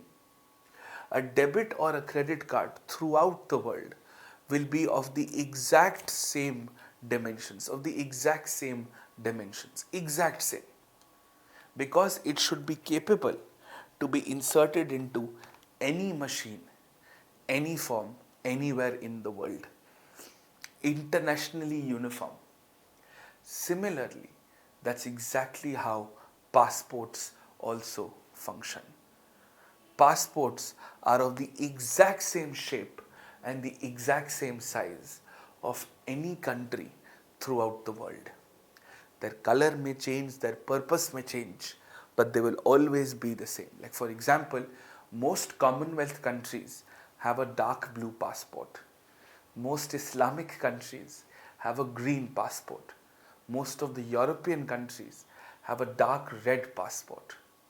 If you are representing India internationally, if you're traveling on central government business or state government, you're traveling on government business, then you will be issued a white passport. That's an official passport. And if you're posted as an Indian in any other part of the world as a foreign services officer, then you will be what is called, holding a diplomatic passport. UN officials, how India has a civil service, UN also has a civil service called the UN Civil Services. How we have Group A, Group B, Group C, Group D, UN also has P1, P2, P3, P4. There are entrance exams for this. Okay, India doesn't conduct those entrance exams. In India, I think in South Asia, the exams are conducted in Thailand or Hong Kong. I'm not very sure, right? The entry point to this is called the YPP, the Young Professionals Program. The UN also has lateral entry as well. So P1, P2, P3, P4, right? So if you are a part of the UN civil service, the administration of the UN, and you have to travel to any other country, then you are issued what is called a UN passport, which is of light blue color, which is of the same color of the flag of the UN. Okay, which is of the same color of the flag of the UN. So there is a lot that goes on. Okay, visas are permissions given by the receiving country to a citizen of the sending country for a specific purpose. Sometimes visas are embossed on passports. Sometimes they're given as emails nowadays. You have e-visas. And sometimes countries like China become very naughty and they staple Indian visas. They staple Chinese visas on residents of Arunachal Pradesh, because China says we don't think Arunachal Pradesh should be a part of India. They think Arunachal Pradesh should be a part of China, because they say we don't recognize the McMahon line as the international line of dispute, of boundary, and they find it to be disputed. Okay. So people who have a valid passport and a valid visa are great. People who don't, then they're not legal migrants. Okay. Alright, now you understand immigration and emigration. So immigration is when you are immigrating to another country. Emigrating is when you are coming from another country, right? So for example, if an Indian is going to live in Canada, then that Indian is migrating to Canada. In Canada, that Indian will be an immigrant, right? Will be an immigrant. You've migrated to Canada. But if, let's say, Canadian is coming to India, the Canadian is emigrating to India. Is emigrating to India. Okay. So that is how it is, right? The visas can be issued for a wide range of purposes: student visas, business visas, short-term business visas, long-term business visas, tourist visas. Sometimes you get dependent visas or spousal visas as well. So there are several different kinds of visas that people are able to, get for themselves, right? So this is something which is true. Now, let's look at how the documentation process and all of it works. Okay, so let us see. When we talk about people in India who have come with a valid passport and a valid visa, it depends from where you have come from, which country you have come from, and that can have a little bit of an impact. So there are basically two kinds of such people. They are either friendly aliens or they are enemy aliens. They are either friendly aliens or they are enemy aliens. Now, just because we say the word enemy does not mean that every Pakistani citizen living in India is an enemy alien. No. An enemy alien is somebody who specifically the Home Ministry or the Ministry of India, a Ministry of India has very specifically issued an order stating that citizens of the following countries who are legally living in India,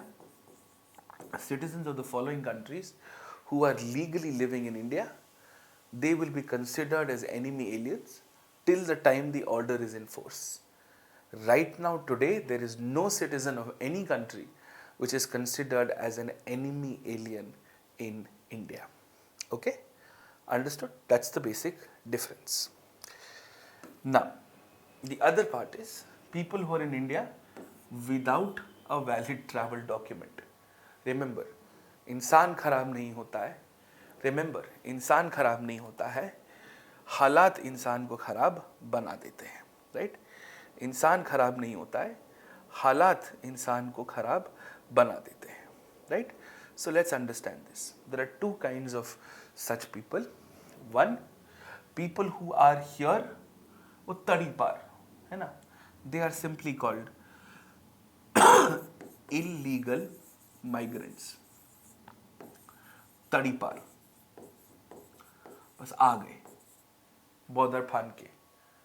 And then there are people who were forced to leave their country because of a fear of life, threat to family. उनके पास option ही नहीं था, उनको अपना देश छोड़ के आना पड़ा. These are people who are called refugees.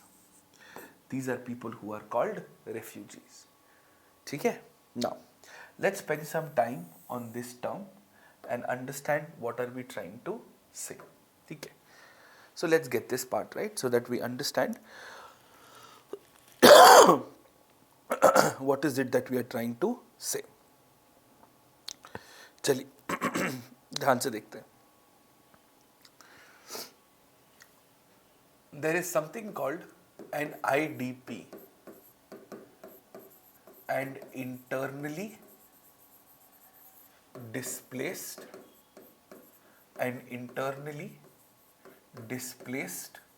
person.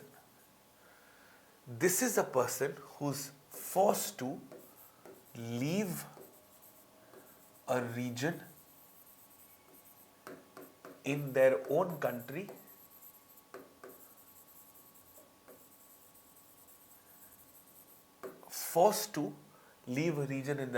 Remember, forced to. This is extremely important. Forced to leave a region in their own country and move to another region in the same country. Move to another region in the same country. ठीक है? In the same country. ठीक है? Understood? Important. Okay. Good. मतलब अपने ही देश में एक जगह से दूसरी जगह जा रहे हैं. यूपी से महाराष्ट्र जा रहे हैं, महाराष्ट्र से कर्नाटका जा रहे हैं, within the same region. Right हो गया, कुछ भी हो गया. A refugee is someone who is forced to leave their country and move to another country. जैसे रोहिंग्यास के केस में था. ठीक है? Move to another country. अब देखिए, this means it is going to be an international issue, and for this international issue we need an international document and we need an international organization. We have something called the Geneva Convention of 1951, which says every country should try and help out refugees, accept them as much as we can, right? And organization is the UN High Commission for Refugees. The UN High Commission for Refugees. ठीक है? UN High Commission for Refugees. Interestingly, India has not ratified the Refugee Convention. India has not ratified the Refugee Convention. We just haven't ratified it.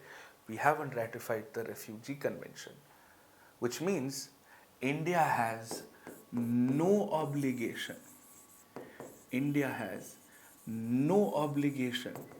whatsoever to accept any refugee whatsoever, which is why India could so blatantly deny what are called Rohingyas to India. ठीक है, ये clear हो गया? ठीक है, all right. So this is something broadly you should know about refugees. ठीक है, understood this? Yes, simple enough. Okay, now the most important discussion with amongst all of this is that we have to now figure out how do rights work in India, what is the basic explanation of who gets what rights and to what context. Okay, so just give me a second.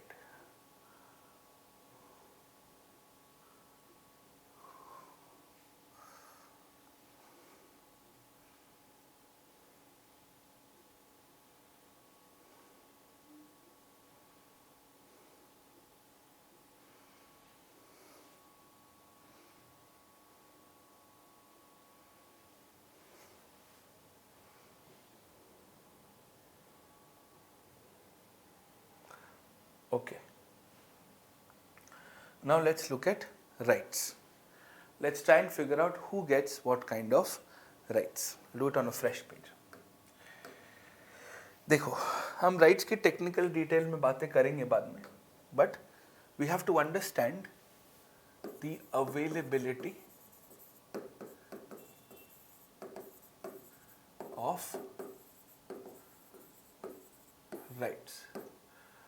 The availability of rights. Now there are basically two kinds of fundamental rights. One, we're talking about fundamental rights obviously. One, negative rights, and two, positive rights. इसको ऐसे समझो, जब दिवाली में दो तरह की मिठाई आती है, दो तरह की मिठाई आती है, ठीक है. वन, उसको हम काजू कतली कहते हैं. टू, सोन पापड़ी कहते हैं. काजू katli is the sought after मिठाई. हम सबको नहीं देते. अगर कोई काजू कतली आता है तो हम घर में अपने आप खा लेते हैं, घर में अपने लोगों के लिए काजू कतली रखते हैं, राइट. और सोन पापड़ी हम जनता में बांटते हैं. Soan papdi is the MGNREGA of mithai, but kaju katli is the FDI of mithai, right. सीधी सी बात है, if there is a fundamental right which is giving reservation, would you give it to everybody, or will you only want to give reservation to citizens of India? Obviously अपने लोगों का भला करेंगे. That is the basic difference between negative and positive rights. Negative rights are bare minimum rights, bare minimum, whereas positive rights are affirmative actions of the state. मतलब सरकार आपके लिए कुछ एक्स्ट्रा करना चाहती है या आपको कुछ एक्स्ट्रा करने के लिए सपोर्ट या प्रोटेक्ट करना चाहती है, ठीक है. That is the difference between negative and positive rights. For example, late us से linguistic and cultural minorities. The government says you have the right to promote them and we will give you institutional and financial support. अरे अपने लोगों को देंगे ना, कि बाहर वाले आके बोलेंगे हाँ हमारा भी लिंग्विस्टिक माइनॉरिटी है, हम फ्रेंच बोलते हैं, फ्रेंच के लिए करो, चलो चलो. या हम डच बोलते हैं, डच नहीं, हम अपने देश की बात करेंगे ना, अपने देश के लोगों की बात करेंगे. So that is why. So for example, Article 14 is a negative right. And negative right is available to everybody. Everybody should be treated equally before the law. But Article 15 and 16, which give you reservation in education and employment, this will be available only and only to citizens. मतलब एक simple तरीका है समझने का. Exam में कोई नहीं पूछता कौन सी राइट सिटीजन के लिए, कौन सी राइट नहीं है. अब एक चीज ध्यान रखना, we spoke of somebody called enemy aliens. हमारी पाकिस्तान से लड़ाई चल रही है और पाकिस्तान के सिटीजन इंडिया में खुलेआम घूम रहे हैं।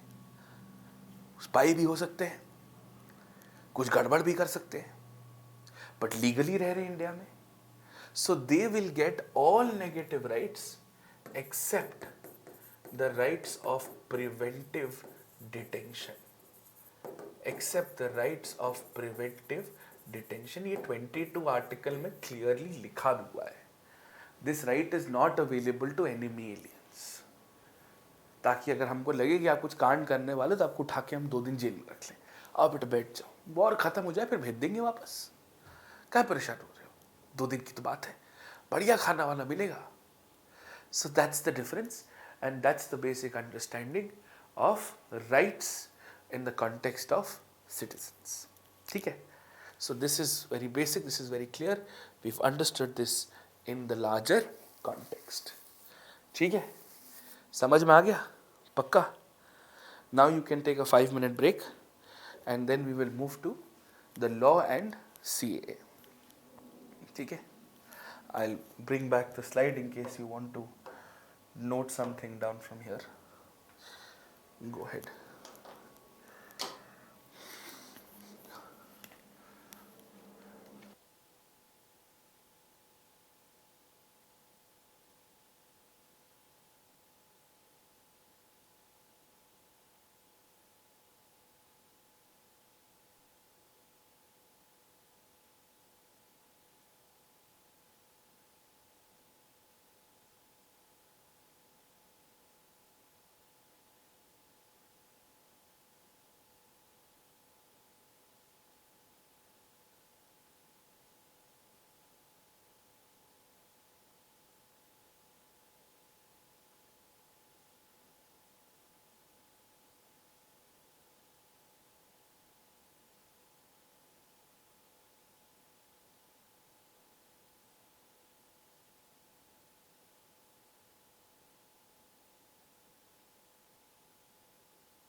चलिए,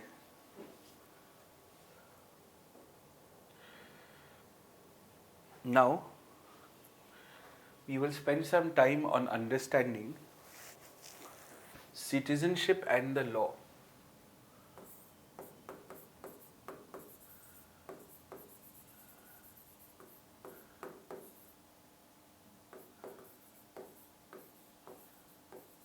Okay, so let's start.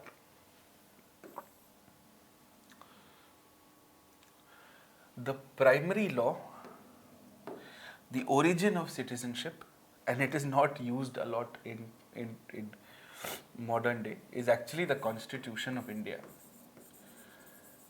The Constitution of India is the foundational law on the citizenship, right? And the Constitution of Law contains provisions on citizenship in part 2. Okay, it contains citizenship provisions in part 2, right? And this part 2 is going to have certain provisions. You don't have to particularly worry about the articles, just that articles 5 to 11 of the Indian Constitution deal with citizenship. There is no corresponding schedule like there was with respect to territory. And any change to these articles of citizenship will require a special majority 2, which is a constitutional amendment under Article 368 without state ratification. Without state ratification. Okay? Now, we've understood this. Seems to be all right. Seems to be okay. Now, let's look at it as clearly as possible, as easily and as interestingly as possible, right? So, the provisions with respect to citizenship in the Constitution largely deal with two specific issues. First, how do you become an Indian citizen as on 26th January 1950, and what are the general principles of citizenship? Okay. Now, what the Constitution also does is that in Schedule 7, which contains the Union list on which only the Parliament can make laws, under entry 17 of the Union list, the Constitution empowers the Parliament to make other laws on citizenship. The Parliament uses those powers and creates what is called the Citizenship Act of 1955. This is the law which is actually used in the context of citizenship. This is sort of outdated, okay? This Citizenship Act primarily contains two very specific set of provisions. One is, how do you become an Indian citizen after 26th of January 1950, and how do you lose Indian citizenship?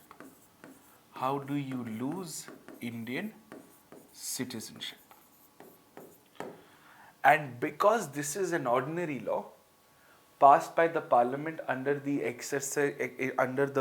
discharge of ordinary powers under Schedule 7, this law can be changed through a simple majority. And the makers of our laws have used it very intelligently, because it is these provisions which are actually used today. As on 26 January 1950 हो गया बाबा, खत्म बात. असल में कानून तो यहाँ इस्तेमाल होता है, right? And it is this Citizenship Act that we are referring to that has been amended multiple times. There has been no change whatsoever to these articles, because these are standard articles and not very utilitarian in their own right. Okay, not very utilitarian in their own right, but it is the provisions under the Citizenship Act which have been changed numerously. Okay, for example, this act was first changed in 1992, then in 2003, and most recently in 2019. So the protests and the controversy that you've heard of is actually a change to the Citizenship Act, and this is how it is called, the CAA 2019. All right, understood? Okay, so these provisions are not important for the exam. Please don't waste your time memorizing these provisions. तो यहाँ पे क्या लिखा है? बहुत basic बातें लिखी हैं कि as of 26 January क्या होने वाला है. Look at the mind that citizenship after we become a republic, after the constitution that comes into force, will be regulated through an ordinary law which the government can change at any given point of time. Whereas anything till then is in the constitution, so you're instilling a sense of confidence amongst the people, telling the people on 26 January 1950, the new country that India is, that listen, your citizenship and the provisions of your citizenship are accurately guaranteed under the constitution. We've taken care of it, we've empowered it, and we'd be happy to go about it, right? So as on 26th January 1950, what are the broad provisions that sort of become important? Why are they important, and what should we do about them? All right. So what are the basic provisions? First, you should have been an Indian domicile. You've been living in India at the time of 26 January 1950. Second, you would have migrated from Pakistan to India. Remember, we have to build the confidence of the people in the aftermath of the partition. Or you would have gone from India to Pakistan, not liked it, and come back to India. That is also perfectly fine. Nothing wrong with that. Or you chose the third option. You neither went to India, you neither went to Pakistan, you went to a third country. But had you stayed in India, you would have been perfectly eligible to become an Indian citizen. And that is how the word persons of Indian origin was born. That persons of Indian origin, or PIOs, are basically children or grandchildren of people who could have been an Indian citizen as of 26th January 1950. Alright? This today gets merged with a scheme called Overseas Citizens of India. Overseas Citizens of India are not citizens. It is a scheme for the diaspora of people of Indian origin, so that they can enter India as many number of times as they want to. They have to get an overseas card, and they get a multiple lifelong entry to India. Okay, so that is what it is. इसके ऊपर exam में कुछ और करने की ज़रूरत नहीं है, ठीक है. इसके ऊपर एग्जाम में कुछ और करने की ज़रूरत नहीं है, ठीक है. And there are simple principles of Indian citizenship. These principles are very simple. One is that you're a citizen of India and not any state of India. You are not a citizen of the states of it. Maharashtra, UP, MP, Bihar, Karnataka, उसके citizen नहीं हो आप India के हो. The states can have their own flags, that is okay, but that doesn't mean that you're a citizen of those states. That's the first part. The second part is that, boss, I understand what you're saying. I get it. As long as you are an Indian citizen, you cannot be the citizen of any other country whatsoever. As long as you are an Indian citizen, you cannot be the citizen of any other country whatsoever. Whatsoever. No questions asked. ठीक है? Clear on this? Yes? Now, this is something which is often debated, that countries like US and UK have something called dual citizenship. We have single citizenship. Countries like US and UK have dual citizenship. So you can be a citizen of US and you can also be a citizen of UK. You can hold two passports. In India you can't. That is a crime. You can't do that. In the US you can hold two passports. So the community, the intelligentsia, the intellectuals of the world say it is high time. India should also look at it. It helps in globalization. It helps in better movement of man and material. You're able to spread businesses better. You'll be able to have better bilateral relations with countries.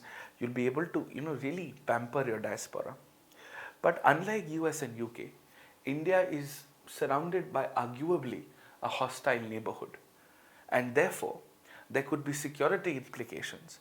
And that is why India at the moment does not actively consider any change in its single citizenship law.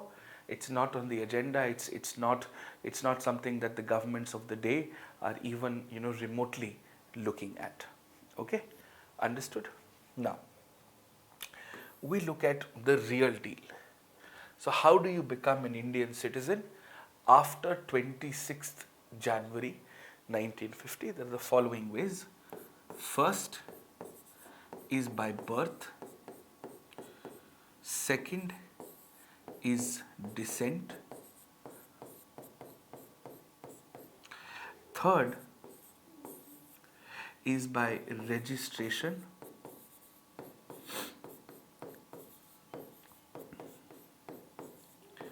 And fourth is naturalization.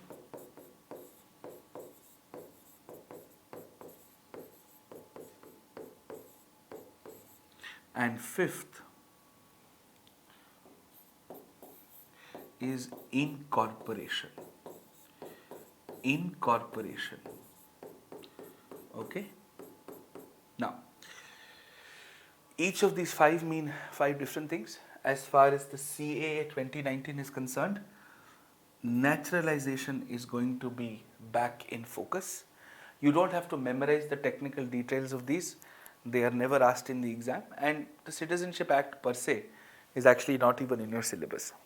Anyways, so let's look at it. Let's understand what is it that we're talking about. Now, we basically have birth, which means birth within the territory of India, birth within the domestic territory of India. Okay?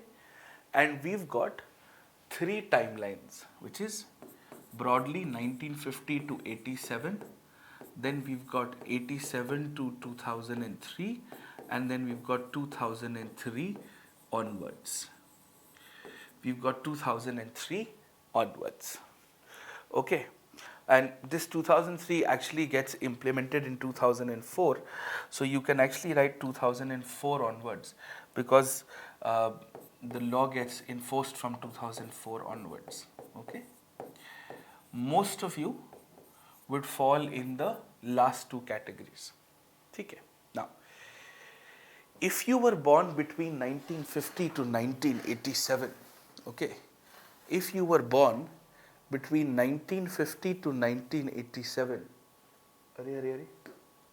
yes, if you were born between 1950 to 1987, In that scenario, as long as you are born on Indian soil, it doesn't matter who your parents were.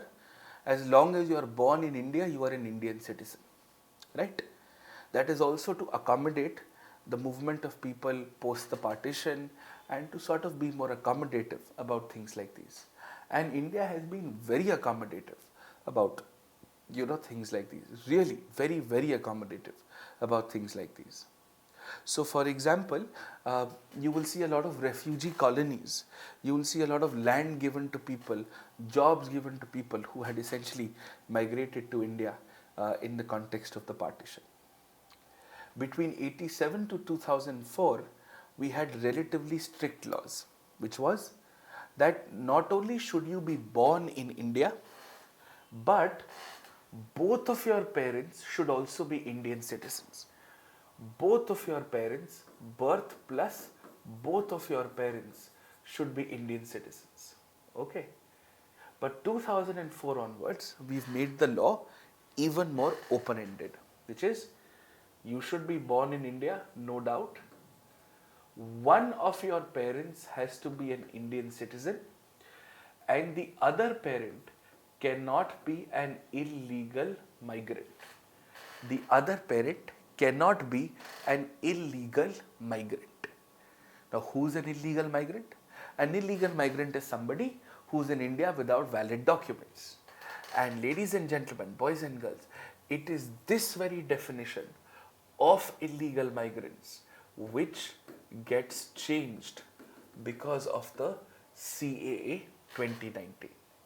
They changed the definition of illegal migrants as per the CAA 2019. Okay. So, as of today, if there's somebody who's born in India post 2004, should be born in India, one of your parents has to be an Indian citizen and the other parent cannot be an illegal migrant, and we've changed the definition of it for a certain set of people as per the amendment in 2019. Okay. Now, as far as descent is concerned, you are born outside India.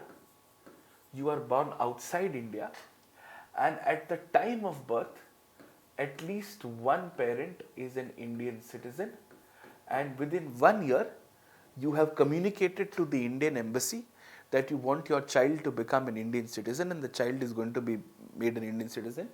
You'll have to then surrender the citizenship of the country where the child was born in case the country provides absolute citizenship at birth, and then the child can become an Indian citizen. Okay, understood this, right? Registration has a ton of what are called provisions. Ton of provisions. One of them is that if you've lived in India for X number of years and you've married an Indian, you've lived in India for X number of years and you've married an Indian, then you can apply for citizenship under the registration category. And naturalization is that you've been living in India for long enough, you are so naturally a part of India, right? So for example, marriage is one of the ways of becoming an Indian citizen. Please don't memorize it, it's not important. Okay. With naturalization, there are two things that we must understand. One, of course, is the fact that you've lived in India for say 11 years. You know a language, तो मैं से दिन भर बिहू करता, भंगड़ा करता, basic language बोलता. You are more Indian than most other Indians. Then you can apply for citizenship under naturalization. All right. और तुमने इस देश की सरकार की क्या हेल्प करी है? You've really worked for the government of India, and as a reward, the government wants to naturalize you as an Indian citizen. तुमने इस देश की सेवा बाकी से ज़्यादा करी है, तुमको हम naturally India का citizen बनाएंगे. Or if you incorporate a territory, then the people are asked and they can maybe made an Indian citizen. For example, the 51 enclaves that we got from Bangladesh, right? We were studying this earlier. People were asked, do you want to be an Indian citizen? They said yes, chalo aajo, ban jao, express citizenship. Now you would understand that FDI is automatic route and approval route, correct? FDI is automatic route and approval route. Okay. Similarly, citizenship is also automatic and approval. If you are a citizen, if you are eligible under birth and descent, if you are eligible under birth and descent, it is your right to get an Indian citizenship. मतलब it is your absolute right. तुमसे कोई ये छीन नहीं सकता, ठीक है?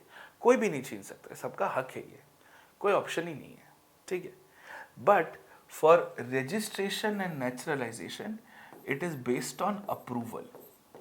You have to take approval. And who do you have to take approval from? Who is the nodal ministry for citizenship? The Ministry of Home Affairs. इनका काम है citizenship applications process करना, इनका काम है. Ministry of Home Affairs, not the Ministry of External Affairs. Home Affairs, क्योंकि आप India में आ रहे हो, तो आप यहाँ रहोगे, तो ये एक इंटरनल इशू है, लॉ एंड ऑर्डर इशू है. That is why home affairs. So the nodal ministry for citizenship in India is actually the Ministry of Home Affairs and not the Ministry of External Affairs, which is often considered a common mistake by several students. ठीक है, तो ये basic provisions है. So जो CA 2019 है, it has an effect on naturalization and it has an effect on the definition of illegal migrants. So इन दोनों चीज़ों की वजह से CAA 2019 में ये दो चीज़ों पे चेंज होता है and that is how CAA 2019 becomes a major issue to deal with. ठीक है, we'll do CAA later, don't worry about it. And as far as the loss of citizenship is concerned, it's extremely simple to understand. Breakup कैसे होता है? या तो आप किसी और को पकड़ लेते हो, या आप पकड़े जाते हो, या आपने जो बोला होता है आप वो होते नहीं, right? So that is exactly how there is a loss of citizenship. For example, आपने ही कहा कि मेरे को नहीं बनना, मेरे को दूसरी कंट्री की सिटीजनशिप मिल रही है, मैं देश छोड़ के जा रहा हूँ. You are renouncing Indian citizenship. So renunciation is one way of losing Indian citizenship. ठीक है. Second, आप दो टहला रहे थे. You are two timing and this is gender neutral. आप दो लोगों के साथ घूम रहे थे, पकड़े गए. इंडिया ने कहा कि भाई हमारे पास 130 करोड़ है, तू जा, तेरी जरूरत ही नहीं है. ठीक है. So this is called termination. If you were holding two passports and India found out, then your Indian passport can be terminated, your citizenship can be terminated. तीसरा, when you had filled a form to become an Indian citizen and you had given some false documents, some fake documents, तुमने कहा था कि तुम्हें Netflix पसंद है, you want sci-fi thrillers you like watching, Tinder bio में ये लिख के दिया था, जब जाके मिले तो पता चला और बालाजी पे गंदी बात देखते हो, है ना? तो क्या बोला था क्या निकले? And that is largely the issue of termination, and that largely is the issue of deprivation. आपने क्या बोला था और आप क्या निकले? So deprivation, बस misrepresentation of facts. And this is the legislative policy framework of citizenship. Under this, the government can also make certain citizenship rules, और ऐसे ही चलता है. Okay? Understood this? Are we clear with this? Yes? Sure? अब देखो, मैं जो बता रहा था ना आपको,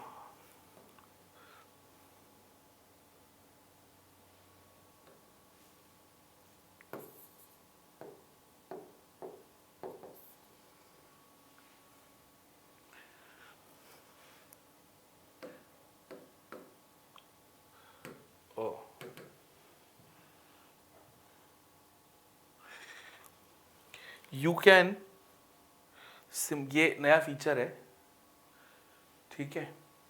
PIO is basically your parents, your grandparents, or they could have been Indian citizens but they are not.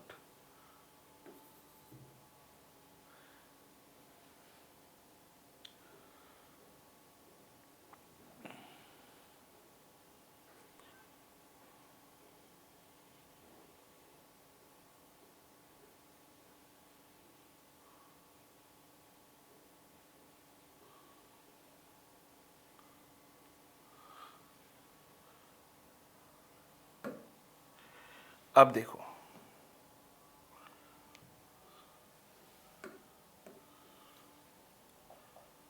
MHA, ministry of home affairs, divisions, foreigners division, ये देखो, ओके।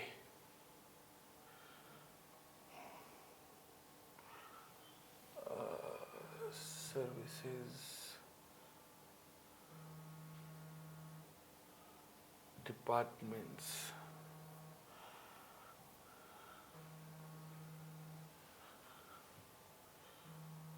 एक सेकेंड, हाँ,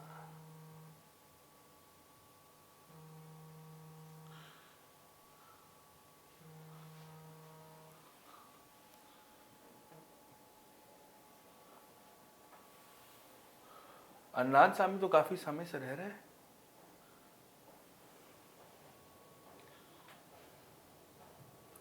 OCI is nothing but a scheme.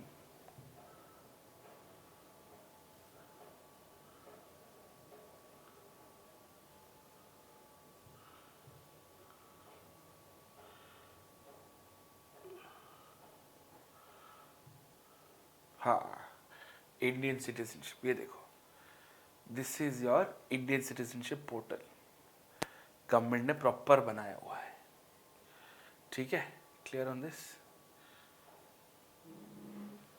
ये देखो, ऐसे भर सकते हैं, Indian origin, registration of a citizen who's been married to an Indian citizen, registration, minor child, parents who are registered as citizens of India, parents who are either were parents of a citizen of independent India, who's registered as an overseas citizen and अब वो citizen बनना चाहते हैं। Naturalization, देखो naturalization जब actually भरते हैं तो कैसे भरते हैं, ये देखो, ये है eligibility criteria, ठीक है। अगर आप गवर्नमेंट में के लिए हेल्प कर रहे हैं, 14 साल से काम कर रहे हैं, अब उसमें 11 साल की भी एक अपर लिमिट है, एक लैंग्वेज है 8 शेड्यूल की, उसकी आपको अच्छे से नॉलेज होनी चाहिए।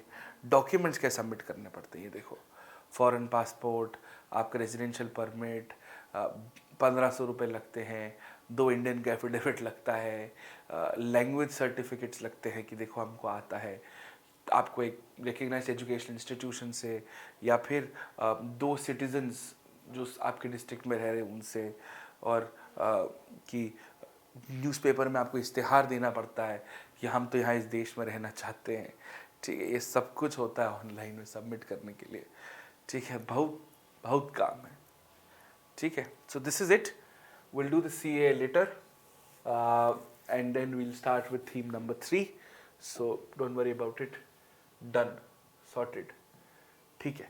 Now please read, please read on the drive. You will find a case study on the Citizenship Amendment Act. Please read that case study. Where is it? Yes, CA plus NRC, इसको पढ़िएगा ज़रूर, and then we'll take it up from there. Okay? All right. Thank you.